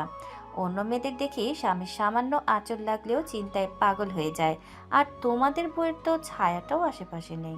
হঠাৎ পেছন থেকে কেউ বলে উঠল। কিন্তু আমাদের দাদার খবর তো বৌদিই দিয়েছে। হাতে থাকা ওষুধগুলো টেবিলে রেখে উদয় আবারও বলল। বৌদি যদি না জানাতো তবে আমার দাদার খবরটাই পেতাম না। ফোনে খবর দিলেই দায়িত্ব শেষ নাকি? তার স্বামীর এত বড় দুর্ঘটনা হলো, তার কি উচিত ছিল না এখানে থাকা? উচিত ছিল, তবে এখন পরিস্থিতি ভিন্ন। কিসের পরিস্থিতি ভিন্ন? তোর পিসি তো ঠিকই বলেছে, বাকি সব বাদ। এখন কি তার উচিত ছিল উজানের পাশে থাকা? আমাদের না হয় সে আপন মনে করে না, কিন্তু উজান তো তার স্বামী, তাই না? আর তুমিও পিসির কথায় তাল মেলাচ্ছ। হতাশ স্বরে বলল উদয়। তোমার জানা নেই বৌদির বাবা নিজেই হসপিটালে ভর্তি। তার কারণ কি সেটাও আমাকে বলতে হবে না আশা করি। দাদাকে দেখাশোনার জন্য আমরা কয়েকজনে তো আছি, কিন্তু বৌদির বাবার জন্য উনি ছাড়া আর কেই বা আছে? ওনার মায়ের পক্ষে তো সব একা সামলানো সম্ভব না। শর্মিলা দেবী যেন বিরক্তই হলেন। পিসি বললেন। বড়টার সাথে সাথে ছোটটাও দেখছি একই সুরে কথা বলছে। এই মেয়ের কারণেই আজ উজানের এই অবস্থা। ভালো মানুষই দেখাতে গিয়ে ঝড় বাদলে তার বাবাকে হসপিটালে দেখার জন্য ছেলেটা বেরিয়েছিল, এখন নিজেই হাত পা ভেঙে হসপিটালে পড়ে আছে। এসব মেয়ের ঢং দেখলে গা জ্বালা করে। উজান চোখ মেলে তাকালো। কণ্ঠে দুর্বলতা ছেয়ে আছে, কিন্তু গম্ভীর কণ্ঠে বলল। উদয়, পিসি কোনো বাড়িতে দিয়ে আয়, এসব আমার ভালো লাগছে না। কি বললি তুই? আমাকে চলে যাওয়ার কথা বলছিস? আমি তোর ভালো চাই, আর তুই কি না? আপনার ভালো যাওয়ার এই রূপ আমি আর দেখতে চাই না। এই মুহূর্তে আমি জীবন মৃত্যুর মাঝখানে দাঁড়িয়ে, আর আপনি এখনো তিক্ত সম্পর্কে বিষ ঢেলে আরও তিক্ততা ছড়াচ্ছেন। পিসি কিছু বলতে চাইলো, কিন্তু উজান সেই সুযোগটা দিল না। আমরা যদি কাউকে তার প্রাপ্য সম্মান দিতে না পারি, তাহলে আমাদের মুখ বন্ধই রাখা উচিত। তাতে অন্তত অপর ব্যক্তির অসম্মান হবে না, আর না অন্যের কাছে ঘৃণার পাত্র হতে হবে। পুষ্পা ক্ষুব্ধ হয়ে উঠে দাঁড়ায়। তুই আজও ওর পক্ষ নিয়েছিস? উজান ঠান্ডা গলায় বলল। আমি চাই না আপনি এই মুহূর্তে আমার আশেপাশে থাকুন। আমি চাই না আমার ভবিষ্যৎ, আমার সংসারের ব্যাপারে আপনি আর কোনো মন্তব্য করুন। পুষ্পা পিসি বেরিয়ে গেলেন, তবে যাওয়ার আগে এটাও বলে গেলেন। আমাকে এভাবে তাড়িয়ে দিয়েছিস তো কিছুদিন পর তুই ফিরিয়ে আনবি। আমিও দেখি যার জন্য তুই এই ব্যবহার করছিস সে কতদিনে তোর সংসারে ফিরে আসে। তিনি বেরিয়ে যেতে শর্মিলা দেবী বললেন। উজান, আর যাই হোক, দিদিকে এইভাবে চলে যেতে পারা ঠিক হয়নি। মা, তুমি যখন কথা বলা দরকার ছিল তখন চুপ করে থেকেছ। আর কেউ না হোক, তোমার অন্তত এক মেয়ে হিসেবে অথবা একজন বউ হিসেবে তাকেও বোঝার দরকার ছিল, কিন্তু না, তুমি তথাকথিত শাশুড়ি হিসেবে তাকে দেখলে। চোখ নামিয়ে বসে থাকে। কিছু বলার চেষ্টা করলেও গলা আটকে যায়। আমি আনন্দকে হারাতে চাই না। আমি চাই না এভাবেই আমাদের সম্পর্কটা ভেঙে যাক। তবে আমি এবার ওকে তার প্রাপ্য সম্মানটাকে দিয়ে ফিরে আনতে চাই। সেটা যতদিনই লাগুক, আমি চেষ্টা করেই যাব। ছেলেকে খাবার এবং ওষুধ খাইয়ে বেরিয়ে গেলেন শর্মিলা দেবী। সবাই বেরিয়ে যেতে দীর্ঘশ্বাস ছাড়ল উজান। অজান্তেই চোখের কার্নিশবে এক ফোঁটা জল গড়িয়ে পড়ল। এত সময় সে শক্ত থাকলেও কোথাও না কোথাও হয়তো সেও আনন্দের অনুপস্থিতিতে কষ্ট পেয়েছে। আমার শুরুটের আঘাতটা সবাই দেখলাম, তাতে যত্ন করে ওষুধ লাগানো হলো, কিন্তু আমার মনের আঘাতটা কাকে দেখাবো? সে আঘাতটাকে যত্নের অভাবে খাওয়া হয়ে থেকে যাবে। আনন্দে, তুমি কি একবারও তোমার এই অধম স্বামীটার কাছে আসবে না, অন্তত একটা বারের জন্য? বাইরে আলোর তেজ কমে এসেছে। নার্সের পায়ের শব্দ, রোগীর আত্মীয়দের নিঃশব্দে হাঁটাচলা, আর্তনাদ সব মিলিয়ে চাপা এক পরিবেশ চারিপাশে। বিছানায় চোখ বন্ধ করে শুয়ে আছে উজান। এখনও স্যালাইন চলছে, শরীরটা দুর্বল এখনও। চোখ বন্ধ অবস্থায় সে অনুভব করলো কেউ রুমে প্রবেশ করেছে। দ্রুত চোখ খুলল সে। সামনের মানুষটাকে দেখে থমকে গেল। শাড়ির আঁচলটা এলোমেলো, চোখের নিচে কালি, মুখে যেন ক্লান্তি চাপ স্পষ্ট। উজানের ঠোঁটে হাসি ফুটে উঠল। তাড়াহুড়ো করে উঠে বসলো সে। তাড়াহুড়ো করতে গিয়ে হাতে টান খেলে ব্যথায় আপনা আপনি মৃদু চিৎকার করে উঠল। আনন্দী দ্রুত এগিয়ে এসে তাকে বসতে সাহায্য করলো। তুমি এসেছো? আনন্দী কিছু বলল না, ধীরে এসে বিছানার পাশে বসলো। উজান আবারও বলল, ভেবেছিলাম তুমি আসবে না। কেমন আছো? মৃদুস্বরে জানতে চাইল আনন্দী। তোমাকে দেখে আগের চেয়ে হালকা অনুভব হচ্ছে। আনন্দী মাথা নিচু করে ফেলল। সে আবারও বলল, মনে হচ্ছে কত বছর আমি তৃষ্ণার্ত ছিলাম, কাউকে দেখার অপেক্ষায় দিন গুনছিলাম। এখন বুঝি সেই পিপাসায় শান্ত হলো। আনন্দী চুপ করে শুনে গেল শুধু। বাবা কেমন আছেন? বাবা বাবা সুস্থ আছেন। আজ দুপুরের দিকে বাসায় নিয়ে এসেছি। উজান চুপচাপ তাকিয়ে রইল তার দিকে। কিছু বলতে গিয়ে থেমে গেল যেন। মেয়েটার মুখের দিকে তাকিয়ে তার বুকটা মনে হয় হু হু করে উঠল। মেয়ে মানুষ নাকি বাপের বাড়ি গিয়ে হারিয়ে যাওয়া উজ্জ্বলতা ফিরে পায়, অথচ আনন্দীকে দেখে উজানের কোনো দিকে দিয়ে সেই কথা সত্যি মনে হচ্ছে না। মেয়েটা যেন আরও নিভে গিয়েছে, আরও শুকিয়ে গিয়েছে। এদিকে আনন্দী উসখুস করতে লাগলো। সামনের মানুষটা তার স্বামী, অথচ তার সাথে কথা বলতে যেন বর্তমানে তার সবচেয়ে বেশি দ্বিধা কাজ করছে। অল্প সময়ে তাদের মাঝে যেন যোজন যোজন দূরত্ব সৃষ্টি হয়ে গিয়েছে। এত বৃষ্টির মাঝে বেরিয়েছিলে কেন? বাবাকে পরেও দেখে আসতে পারতে। একটু জড়তা ছিল আনন্দের কণ্ঠস্বরে। উজান হেসে বলল, তাহলে তোমার দেখা পেতাম কি করে? আনন্দী চোখ রাঙিয়ে তাকালো। উজান হাসি আরো চওড়া করে বলল, আরে বাবা, মরণ রেগে যাচ্ছে দেখে। তাহলে তো দেখি ডোরেমন থেকে টাইম মেশিন এনে অতীত পরিবর্তন করতে হবে। আনন্দী দাঁত কটমট করে তাকালো। এভাবে হাত পা ভেঙে বিছানায় পড়ে থাকতে খুব মজা লাগছে, তাই না? তোমার কিছু হলে তো সবাই আমাকেই দোষ দেবে। তুমি কি আমাকে অনুশোচনায় অপরাধের মধ্যে রাখতে চাইছো? বলতে বলতে তার চোখে যেন জল জমে গেল। উজানের হাসি উবে গেল। সে হাত বাড়িয়ে আনন্দীর হাত নিজের হাতের মুঠোয় নিল। আনন্দী মাথা নিচু করে দাঁত দিয়ে ঠোঁট চেপে ধরল। ঠোঁটে অভিমানী হাসি বজায় রেখে বলল, তোমার কাছে তো আমি এখন ভালো মানুষ নই, তাহলে এই খারাপ মানুষের জন্য কষ্ট পাচ্ছ কেন? আনন্দী বলার মতো যেন কিছু পেল না। রাগে বড় বড় নিঃশ্বাস নিচ্ছে সে। উজান যেন তার আচরণে বেশ মজাই পাচ্ছে। উজান চোখের ইশারায় জানতে চাইল, এতগুলো কি এনেছ? আনন্দী উজানের কাছ থেকে নিজের হাত ছাড়িয়ে উঠে দাঁড়ালো। ব্যাগ থেকে কয়েকটা বাক্স বের করলো। মা তোমার জন্য খিচুড়ি, ডিম ভাজি আর বেগুন ভাজি করে পাঠিয়েছে। তাই নাকি? বাহ, এ বৃষ্টির ঠান্ডা ঠান্ডা মৌসুমি খিচুড়ি। মাকে আমারও একটা ধন্যবাদ দিও। না দাঁড়াও, তোমার দিতে হবে না, আমি নিজেই গিয়ে দিয়ে আসবো। আনন্দী কিছু বলল না। বাটি এবং চামচ উজানের দিকে এগিয়ে দিল।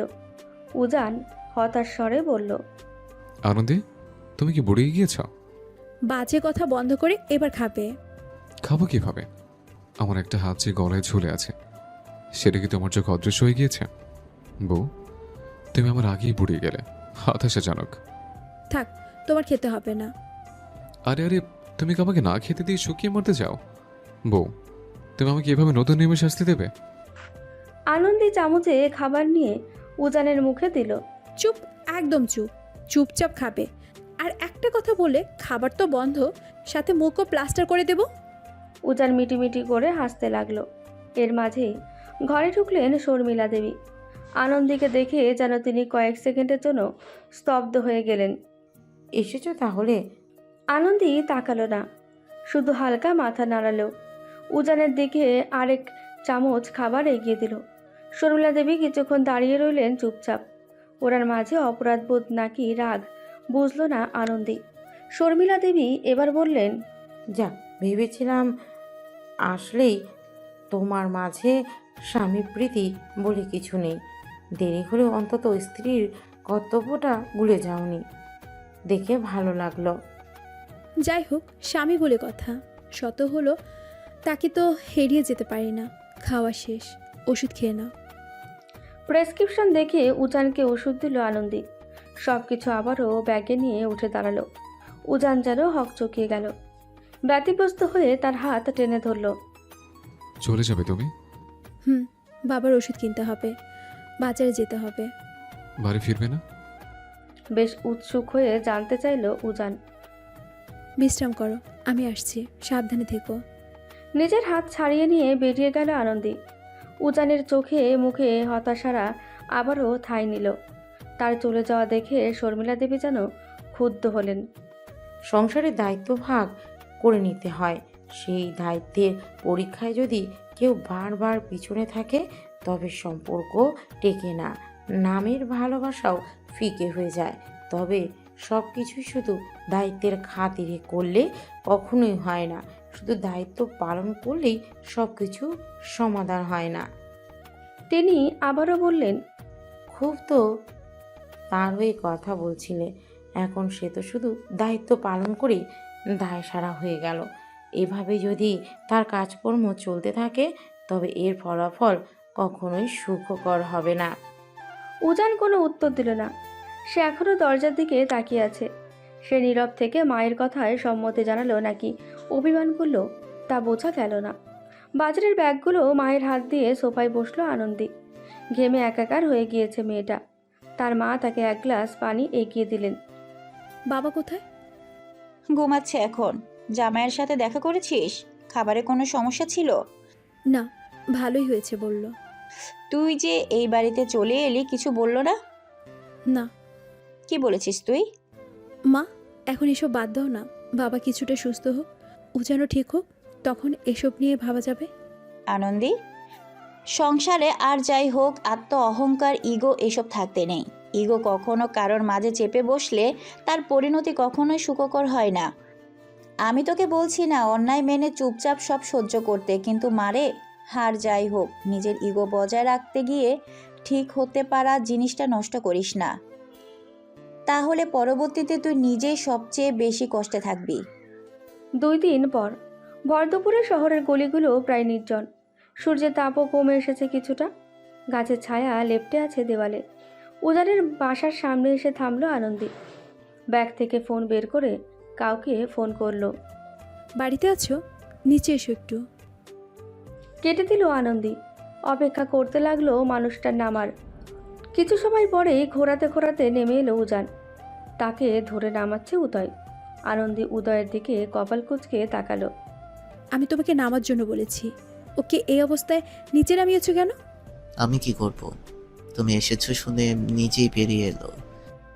আর কথা বাড়ালো না আনন্দী। হাতে থাকা ব্যাগটা বাড়িয়ে দেবে তার আগেই উজানের ইশারায় উদয় তাকে রেখেই দূরে সরে গেল। এই দাঁড়াও। আরও দাঁড়িয়ে কি করবে? আমার ভাইটাকে কাবাবের হাড্ডি করছে কেন? এই নাও, মা পোলাও আর রোস্ট করেছিল, তোমার জন্য পাঠিয়েছে। বক্স ফেরত দিতে হবে না। তার দিকে ব্যাগটা এগিয়ে দিল আনন্দী। তবে উজান ব্যাগের বদলে আনন্দীর হাত ধরল। এত দূর পর্যন্ত যখন এসছো তখন ভেতরে এসো না। না, দরকার নেই, আমার তাড়া আছে। আনন্দী, তুমি কি সবসময় এভাবে পালাবে? একটু বসো, কথা বলে। আমি কোনো কিছু বুঝতে পারছি না, কি হচ্ছে? তোমার ঠিক বোঝাও লাগবে না ওজান। এখন কিছু বললেও কেউ না কেউ আবার সেটাকে ভুল বুঝবে। আমি বললেই ভুল, চুপ থাকলেও দোষ। তুমি কি তাহলে চিরকালে ভুল বোঝাবুঝির মধ্যেই থাকতে চাও? একটু উচ্চস্বরেই বলল সে। তোমার মা যেভাবে কথা বললেন, তোমার পরিবারের মানুষ যেভাবে আমাকে পর ভাবে, তারপরও কি বোঝার আর বাকি আছে? আমি শুধুই কেন সব সময় প্রমাণ দিব যে আমি অপরাধী না? তুমি কেন মাকে নিয়ে সব ভাবো? আমি কি কিছু বলিনি? আমি কি এখন তোমার পাশে দাঁড়াইনি? উজান পাশে দাঁড়ানো মানে শুধু নীরব থাকা নয়। তোমার যখন কথা বলার প্রয়োজন ছিল তখন তুমি ছিলে না। এখন হাওয়ায় গা ভাসিয়ে তাল মিলিয়ে কোনো লাভ আছে? উজান এবার এক পা এগিয়ে এলো। আমি ভুল করেছি আনন্দী, আমি জানি। কিন্তু তুমি যদি এভাবে নিজেকে চড়িয়ে নাও তাহলে কি করে সমস্যার সমাধান হবে? তুমি শুধু চুপ ছিলে না, তুমি অন্ধ ছিলে। মার কথায় চারপাশের চাপে তুমি চোখ বন্ধ করেছিলে। আজ যদি আমি আবার ভেতরে যাই, তুমি নিশ্চয়ই বলবে সব ঠিক হয়ে যাবে। কিন্তু উজান, কোনো কিছু ঠিক হওয়া কি এতই সহজ? উজান এগিয়ে এসে বলল, আনন্দী, এই বাড়িটা তোমারও। তোমার অধিকার আছে অন্তত আজ একটাবার সুযোগ দাও। ভেতরে এসো, মাছ দুধপলি পিঠা বানিয়েছে। তোমার না পিঠা পছন্দ? এসো, মাও খুশি হবে। আনন্দী ঠোঁটের কোণে এবার বিদ্রুপের হাসি দেখা গেল। তোমার মা খুশি হবে? উজান, একটা কথা বলো তো, তুমি যখন নিচে নেমে আসছিলে সেই সময় তোমার মা কি বাড়িতে ছিলেন? উজান মাথা নাড়িয়ে হ্যাঁ জানালো। তিনি কি একবারের জন্য তোমাকে বলেছেন যেন আমি বাড়ির ভিতরে আসি? উজান উত্তর দিতে পারল না। আনন্দী আবারও বলল, আমি বাড়ি ছেড়েছি, সপ্তাহ পেরিয়েছে, মাস হতে চলেছে। তোমার মা একবারের জন্য নিজ থেকে আমাকে বলেননি বাড়ি ফিরে আসার কথা। তিনি চাইলে পারতেন একবার আমার সাথে স্বাভাবিকভাবে ফিরে আসার কথা বলতে, কিন্তু তিনি তা একবারের জন্য চেষ্টা করেননি। উজান কিছু বলতে চাইল, কিন্তু আনন্দী বাধা দিল। তোমাকে কখনো আমি বলিনি। তোমার মাই একদিন আমাকে সামান্য ডিম ভাজির জন্য খোটা দিয়েছিল, আমার খাওয়া আর শরীর নিয়ে মন্তব্য করেছিলেন। এরপরের তিনি আমাকে ছোট মাছ এনে দিলেন, স্বপ্নেকে একসাথেই কাটতে হবে। অথচ তিনি জানতেন সেই দিন আমি কোন শরীর নিয়ে পরীক্ষা দিয়ে এসেছিলাম, কিন্তু ওনার মাঝে কোনো সহানুভূতি আমি দেখতে পাইনি। এরকম আরও অনেক ছোট ছোট ঘটনা, সেটা সময়ের সাথে সাথে এখন বিশাল পাহাড় মনে হচ্ছে। আনন্দী একটু ভেবেই বলল, হ্যাঁ, তুমি কেউ আমাকে শারীরিক নির্যাতন করনি, কিন্তু মানসিকভাবে বিপর্যস্ত করে দিয়েছ। এত অল্প সময়ে এত কিছু হয়ে যাবে আসলে আমি কখনো ভাবতে পারিনি। উজান, অনেক সময় নীরব থাকলে হয় না। অপর মানুষটা তোমার নীরবতার অর্থ বুঝতে পারছে কিনা তা আগে স্পষ্ট হতে হয়। তোমার এই নীরবতা, এত ব্যস্ততার কারণ আমি আজও বুঝতে পারিনি। একটু থেমে আবারও বলল, তুমি কখনোই কোনো কিছু আমাকে পরিষ্কার করে বলনি। সুনায়নার ব্যাপারটাও আমাকে দায়সারাভাবে জবাব দিয়ে এড়িয়ে গেছো। যখন আমার মনের মধ্যে ভয় দানা বাঁধতে লাগলো, তখন আমি অন্য কাজ করে বসলাম। সেই সময়েও তুমি আমার মনের অবস্থা বুঝলে না, এখনও বুঝতে পারছো না।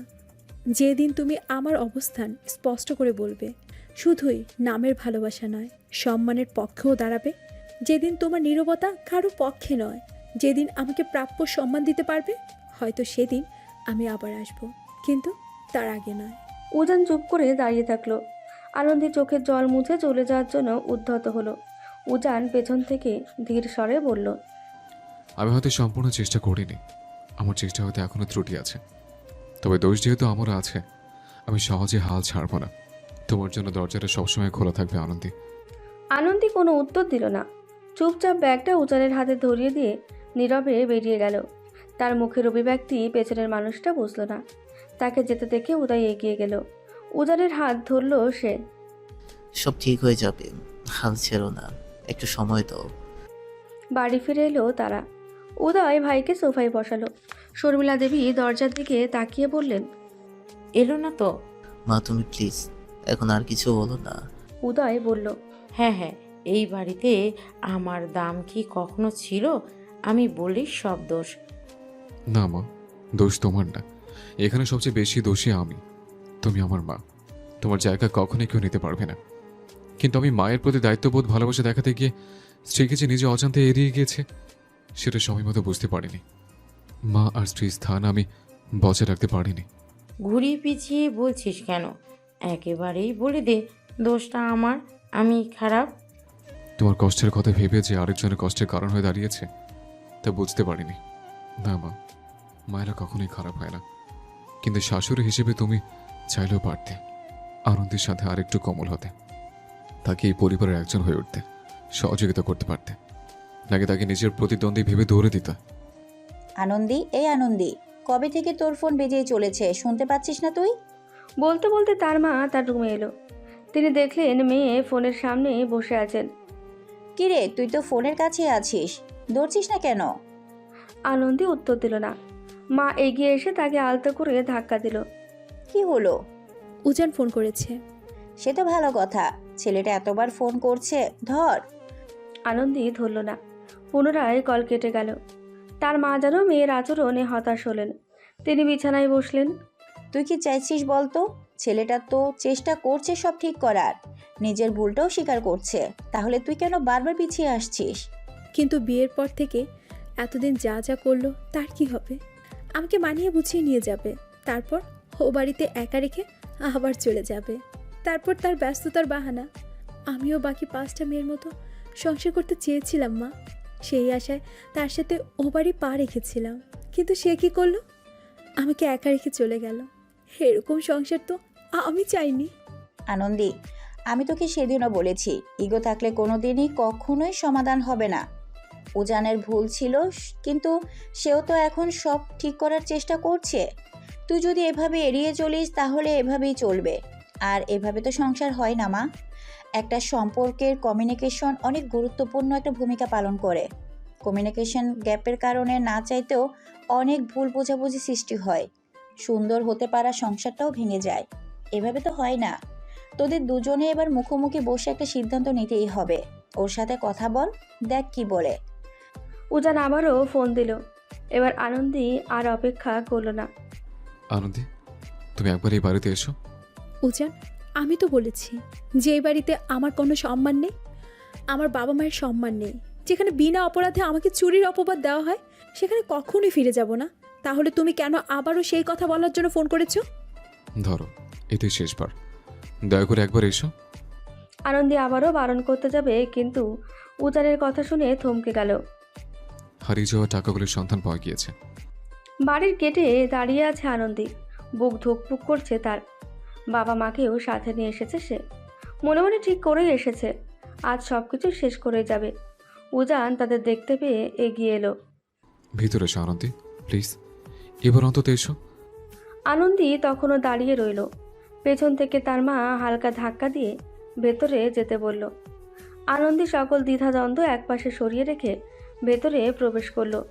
বসার ঘরে আসতেই প্রথমেই তার চোখে পড়ল পুষ্পা পিসিকে, যিনি সোফায় আরাম করে বসে পান খাচ্ছেন। আনন্দীকে দেখে তিনি যেন খোঁচা দিয়ে বললেন, এলে তাহলে? তোমার প্রাণের স্বামী তোমার তোষামত করিনি বলে আমাকে বাড়ি পাঠিয়ে দিয়েছিল। দেখো, এখন নিজে আমাকে আমার বাড়ি গিয়ে নিয়ে এসেছে। তিনি এবার আনন্দীর মায়ের দিকে তাকালেন। শোনো বউয়ের মা, সংসারে ঝগড়া বিবাদ হয়, সেজন্য কি বাড়িঘর ছেড়ে চলে যাবে? মেয়ে জাতের মাঝে বিনয় ভাব না থাকলে সে সংসার টিকিয়ে রাখতে পারে না। এসব মেয়েকে আগের থেকে শেখানো দরকার ছিল। আনন্দীর মা কিছু বললেন না। আনন্দী এগিয়ে এসে জবাব দিল, বিনিময়ের নামে অপমান মেনে নেওয়াটাও ঠিক না পিসি। সবসময় চুপ থাকলে অপর মানুষটা মনে করে তার সামনের মানুষটা বুঝি অনুভূতিহীন রোবট। তার সাথে যেভাবে ইচ্ছে সেভাবে ব্যবহার করা যায়। একসময় সেই ব্যবহার চিরস্থায়ী, টেকেন ফর গ্রান্টেড হয়ে যায়। কিছু সময় পর বসার ঘরে বাকিরা উপস্থিত হলো। শর্মিলা দেবী আনন্দীর বাবা মায়ের সাথে নাস্তার ট্রে রেখে মিনমিন করে ওনাদের সাথে খোশ আলাপ করলেন। সবার উপস্থিতিতে আনন্দী যেন আরও অধৈর্য হয়ে গেল। উজানের দিকে তাকিয়ে জানতে চাইল, যার জন্য রেখেছো সেই বিষয়ে কথা বলো। উজান উসখুস করতে লাগলো। আনন্দী সবার দিকে একবার চোখ ঘুরিয়ে দেখে নিল। পুষ্পা পিসির চোখে মুখে প্রশ্ন, বাকিদের চোখে দ্বিধা। আনন্দী হঠাৎ খেয়াল করল তার শ্বশুর রুম থেকে বেরিয়ে সোফায় বসলেন। উজান মাথা নিচু করে বলল, টাকা নাকি বাবা ওনার এক বন্ধুর কাছে ধার দিয়েছেন, আর কিছু টাকা উদয়কে দিয়েছেন। পুরো রুম নিঃশব্দে ছেয়ে গিয়েছে। আনন্দী কি বলবে খুঁজে পেল না। সে সরাসরি উদয়ের দিকে তাকালো। তুমি না সেই দিন বলেছিলে তুমি টাকা নাওনি? বাবা, আমি সত্যি আলমারি থেকে টাকা নিইনি। আমি তো বাবাকে বলেছিলাম, উনিই দিয়েছিলেন। আমি কি আর জানতাম উনি?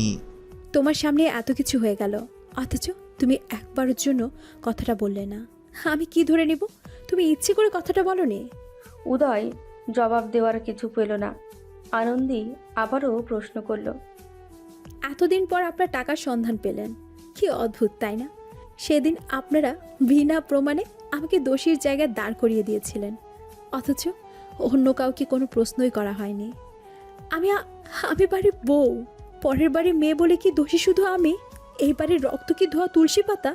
বাহিরে বাকিদের মধ্যে কি শুধুই দোষ? আনন্দী কান্না আটকে রাখল। আনন্দীর বাবা গলা খাকিরিয়ে নড়ে চড়ে বসলেন। জামাই বাবা, অনেক ভরসা করে আমার মেয়েটাকে তোমার বাড়ি পাঠিয়েছিলাম, কিন্তু বাবা তোমার কাছে তো এটা আমি আশা করিনি। আপনারা তো আমাদের অনেক আশ্বাস দিয়েছিলেন বিয়ের আগে, হ্যাঁ, এত কম সময়ে সব ভুলে এরকম ব্যবহার করলেন। বাকি সব একপাশে, এতদিন পর এই ব্যাপারটা জানা গেল। এত সময় কেন? আগে কেন সবাইকে ভালো করে জিজ্ঞাসা করা হয়নি? কেনই আমার মেয়ের দিকে বিনা প্রমাণে দোষ দিলেন? বাবাকে ফোন করা হয়েছিল, কিন্তু ট্যুরে যাওয়ার পথে পাহাড়ের রাস্তায় ওনার ফোন হারিয়ে যায়। অন্যের ফোন দিয়ে সে খবর জানানো হলেও বাকি সব তখন ওনাকে বলা হয়নি। কালকে বাড়ি এসছেন, আমরা কালকে জেনেছি। আনন্দীর বাবা মা আর কিছু বলার মতো পেলেন না। আনন্দীও নিজের জায়গায় থম মেরে বসে আছে। উজানের বাবা ইতিউতি বললেন, বৌমা, আমি জানতাম না এত কিছু হয়ে যাবে। ওখানে যে দিদিরও টাকা ছিল জানা ছিল না আমার। তুমি আর রাগ করে থেকো না, যা হওয়ার হয়ে গিয়েছে। সংসার ঝগড়া ঝামেলা হয়, এত কিছু মনে রেখে সংসার করা যায় না। যা হয়েছে ভুলে যাও। বাবার বাসায় ঘুরে এসেছো, ভালো কথা। এখন সব ভুলে আবারও সংসারে মন দাও। তোমার বাবা মাও এসেছেন আজ, তোমার শাশুড়ির সাথে মিলেমিশে রেখো, রান্না করো আজ। সবাই যেহেতু আছে, একসাথে খেয়ে যাক সবাই। আনন্দের মনে হলো তার শ্বশুর এক প্রকার দায়সারা উত্তর দিয়ে বিষয়টা শেষ করতে চাইছেন। আনন্দের বাবা বিপরীতে বললেন, বেয়াই, আপনার কথা মানলাম, কিন্তু আমার মেয়েটার সাথে যে এত এত বৈষম্য হলো তার কি হবে? আপনার হয়তো মেয়ে নেই, আমার মেয়েটা হয়তো আপনার শুধু বইয়ের নজরেই দেখে গেলেন, কিন্তু বেয়াই, মেয়েটা তো আমার রক্তের। তাকে তো আমি এইভাবে হেলাফেলা রাখতে পারি না। তাকে অট্টালিকায় রাখতে না পারলেও কষ্টে রাখিনি। তার প্রয়োজনে সব তাকে সময় মতো দিয়েছি। আমার এত আদর যত্নে বড় করা একমাত্র মেয়েকে এইভাবে তো দেখতে পারি না। কি বলতে চাইছেন আপনি? পুষ্পা দেবী খেপলেন যেন। আনন্দের মা বললেন, দাদা, আপনাদের বাড়িতে আত্মীয় স্বজন আসবে, এটাই স্বাভাবিক।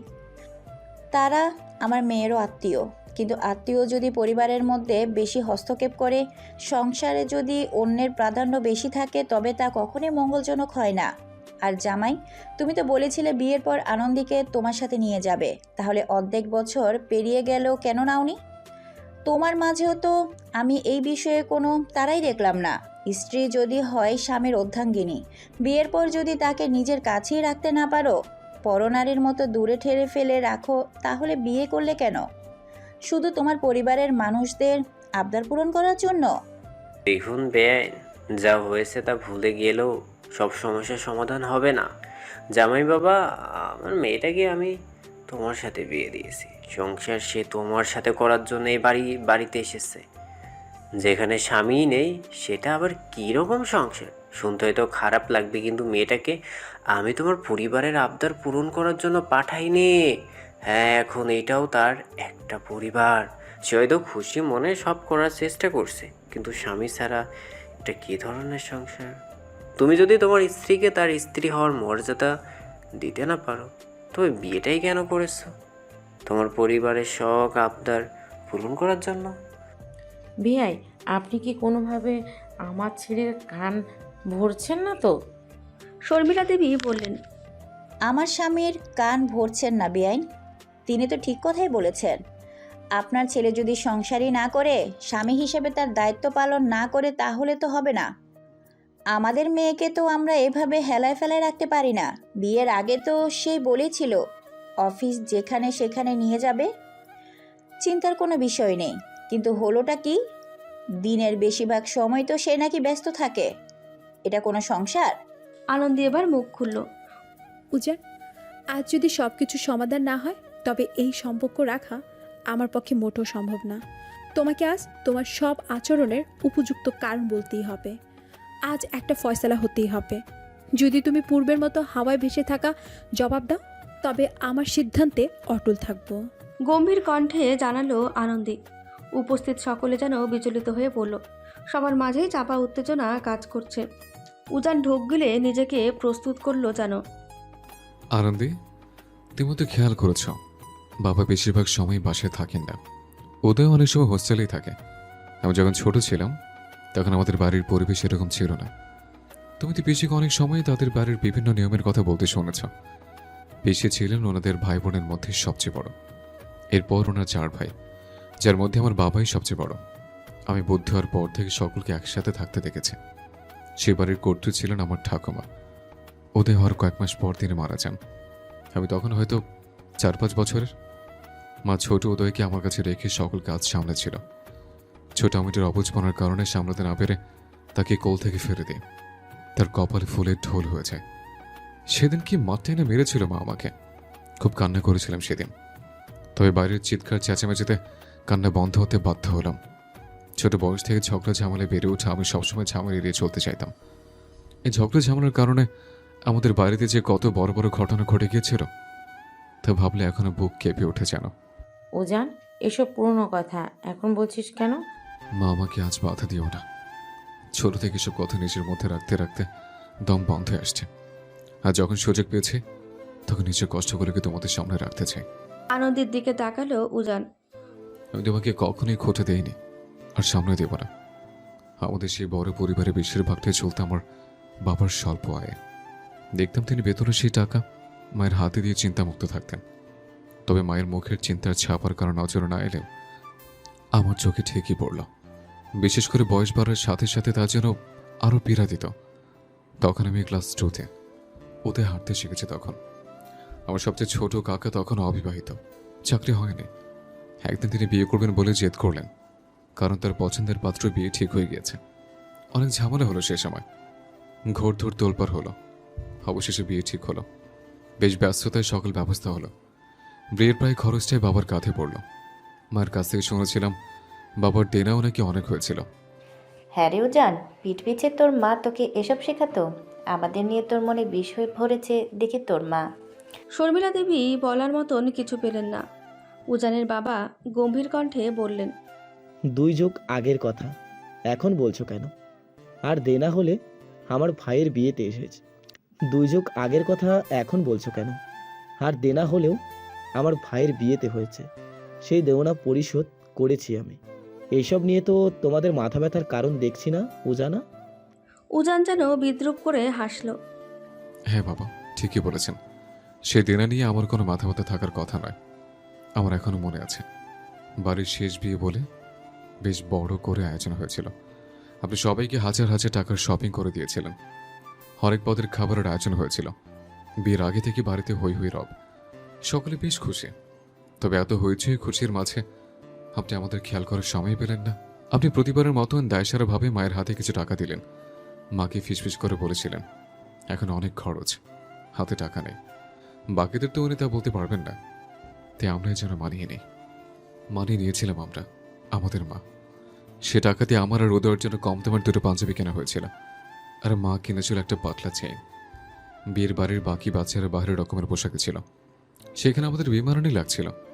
তবে মন খারাপ হয়নি, কারণ যে জানা ছিল। তবে ছোট আমিটার সবচেয়ে খারাপ লেগেছিল আমার মায়ের জন্য। তার আশেপাশে সকলে নতুন নতুন কাপড় পরে হাসি মজা করছে। অপর দেখি মা পুরনো শাড়িতে হাসি মুখে বিয়ের সকল কাজ করছিলেন। তো বাড়ির বড় বউ বাড়ির কাজ করবে না? এটা তো তার দায়িত্ব। বড় বউ, তুমি তোমার ছেলেকে দেখছি কান পরা দিতে বাকি রাখোনি। বেশি জ্ঞান বুদ্ধি থাকলে কাউকে কান পরা দিতে হয় না। আর দায়িত্ব শুধু মায়ের বেলায় কেন, তিনি বাড়ির বড় বউ বলে। আপনিও তো বাড়ির বড় মেয়ে ছিলেন। আপনাকে তো সেই সময় হুকুম জারি করা ছাড়া কিছুই করতে দেখিনি। উজান, দিদির সাথে ঠিক করে কথা বলো। বাবা, এখন পর্যন্ত অনেক শান্তই আছি আমি। তার ধমকের স্বরে কথা শুনে উজানের বাবা যেন থমকে গেলেন। বিয়ের কয়েক মাস পর পর্যন্ত ছোট কাকি এবং কাকি আমাদের বাড়িতে ছিলেন। এরপর অজানার কারণে বাড়ির সকলে আলাদা হয়ে গেল। আলাদা হওয়ার পর মায়ের মুখে যেন আমি আলাদা একটা প্রশান্তি দেখেছিলাম। তবে তার কারণ তখন বুঝতে পারিনি। তবে পরে আমাদের 2 ভাইকে নিয়েও একে ভালো হিমশিম খেল। এভাবেই আমাদের ছোট্ট সংসার চলছিল। বাবা নিজের কাজে নিজের মতো ব্যস্ত থাকতো, আর মা আমাদের 2 ভাইকে নিয়ে। একবার বাবা পিসির জন্য অনেক সিজনাল ফল এনেছিল। পিসি সেবার ফলগুলোকে নেওয়ার আগে বাবাকে বলেছিল তিনি বাকি ভাইদের ছাড়া এক এক কিছুই নেবেন না। এরপর থেকে বাবা যাই আনতো, ওনার সকল ভাই বোন এমনও হয়েছে আমাদের সামনেই বাবা বাহারের জিনিস ওনাতে দিত। আমরা 2 ভাই অসহায় চোখে তাকিয়ে থাকতাম। এমনও হয়েছে আমি মাকে লুকিয়ে কান্না করতে দেখেছিলাম। জামাই বাবা, তোমার পরিবারের ব্যাপার তুমি এসব আমাকে এভাবে বলছো কেন? বেশ ইতস্তত হয়ে আনন্দের বাবা বলল, ছোট থেকে ভিন্ন পারিবারিক ঘটনা দেখে আমি চেষ্টা করেছি যেসব কারণে আমার মা কষ্ট পেয়েছে সেসব যেন আমি এড়িয়ে চলি। মা তো সংসার জীবনে যা পায়নি তা যেন ওনাকে দিতে পারে। আমার সংসারে আমি মাকে সর্বোচ্চ সম্মান দিতে পারি। একটু থেমে আবারও সে বলল, বাবা ওনার পরিবারের লোকজনদের জন্য নিজের সর্বোচ্চ দিয়ে দিতেন, তা ভালো। তবে বাবাও ভুলে যেতেন মায়েরও একটা পরিবার আছে। বাবা হাত ভরে ওনার ভাইদের বিভিন্ন জিনিস দিতেন, কিন্তু মা কখনোই নিজের পরিবারকে কিছু দিতে পারতেন না। এ নিয়ে মা আজও কষ্ট থাকেন। মার সেই পরিস্থিতি থেকে আমি সবসময় চেষ্টা করেছি তুমি যেন সেই কষ্টে না থাকো। আমি কখনো চাইনি তুমি তোমার বাবা মাকে অবহেলা করার কারণে আমার পরিবারের কারো উপর রাগ বসে রাখো। তাদের প্রতি তোমার যেন অবহেলা তৈরি না হয়, তাই আমি তোমার বাবা মাকে সমান চোখে দেখতাম। উজান মায়ের ভাঁজ হওয়া কপালটা খেয়াল করলো। আমি জানি আনন্দী, তোমাকে আমার সাথে না নেওয়ার জন্য তুমি রাগ করেছ, স্বাভাবিক।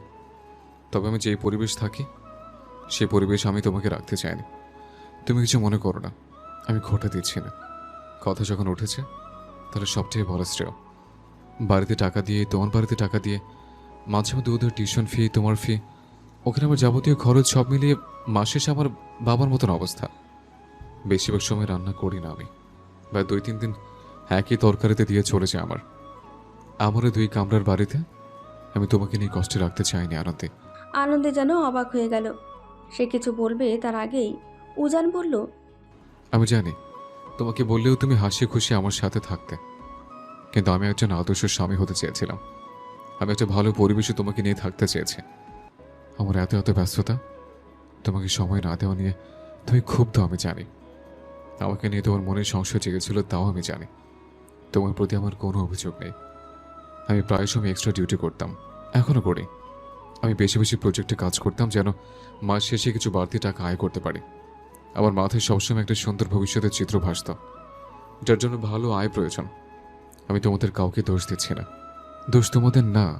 আমি ভয় পেতাম আমার কোনো কাজে কেউ মন খারাপ করলো, সংসার অশান্তি হলো, কারো সম্মান ক্ষয় হলো।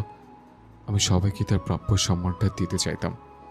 চোখ বন্ধ করে গড়িয়ে জমে থাকা চোখের জল আটকে রাখলো উজান। আনন্দের চোখ দিয়ে এক ফোঁটা জল গড়িয়ে পড়ল। এসব কি বলছে উজান? বড় একটা নিঃশ্বাস নিল উজান।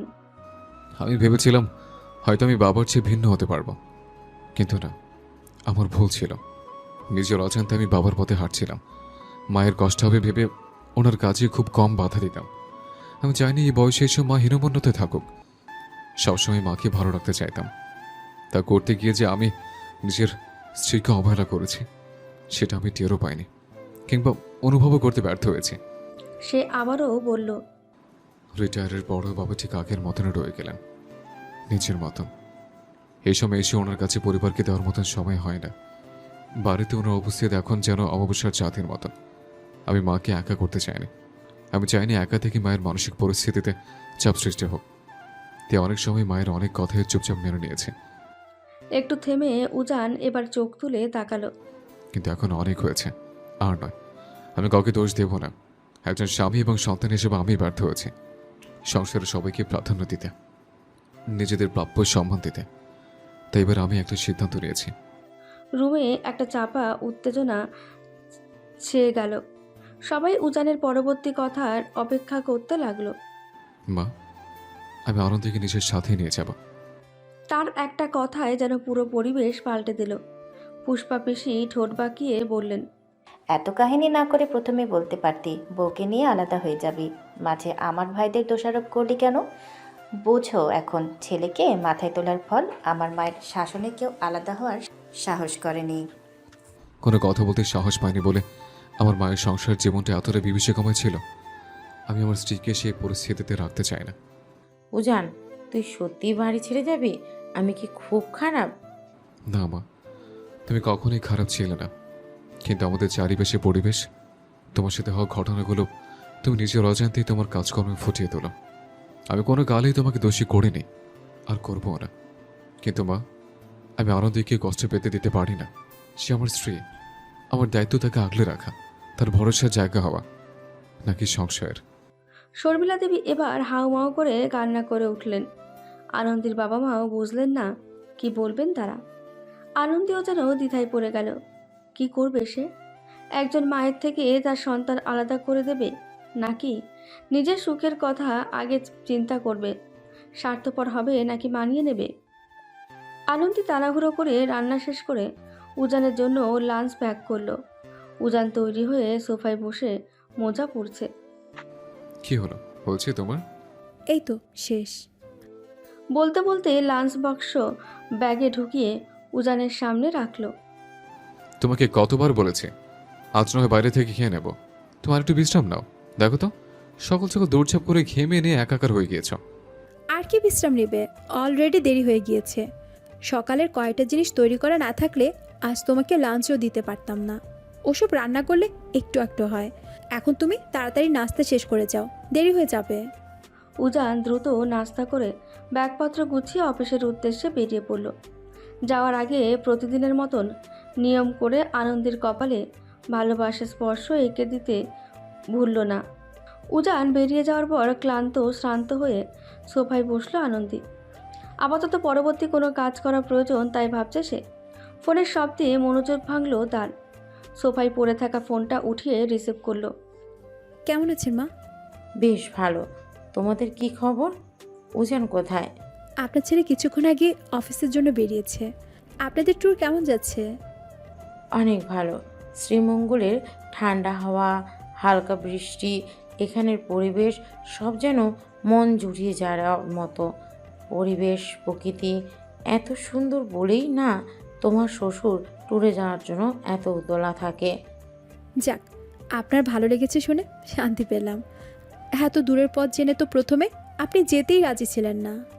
ভাগ্যিস এসেছিলাম, না হলে এত সুন্দর দৃশ্য কখনোই দেখার সুযোগ পেতাম না। পরের বার তোমাদের সাথে নিয়ে আসব। আরও কিছু সময় কথা বললো তারা। কথা শেষে আনন্দী স্বস্তির শ্বাস নিল।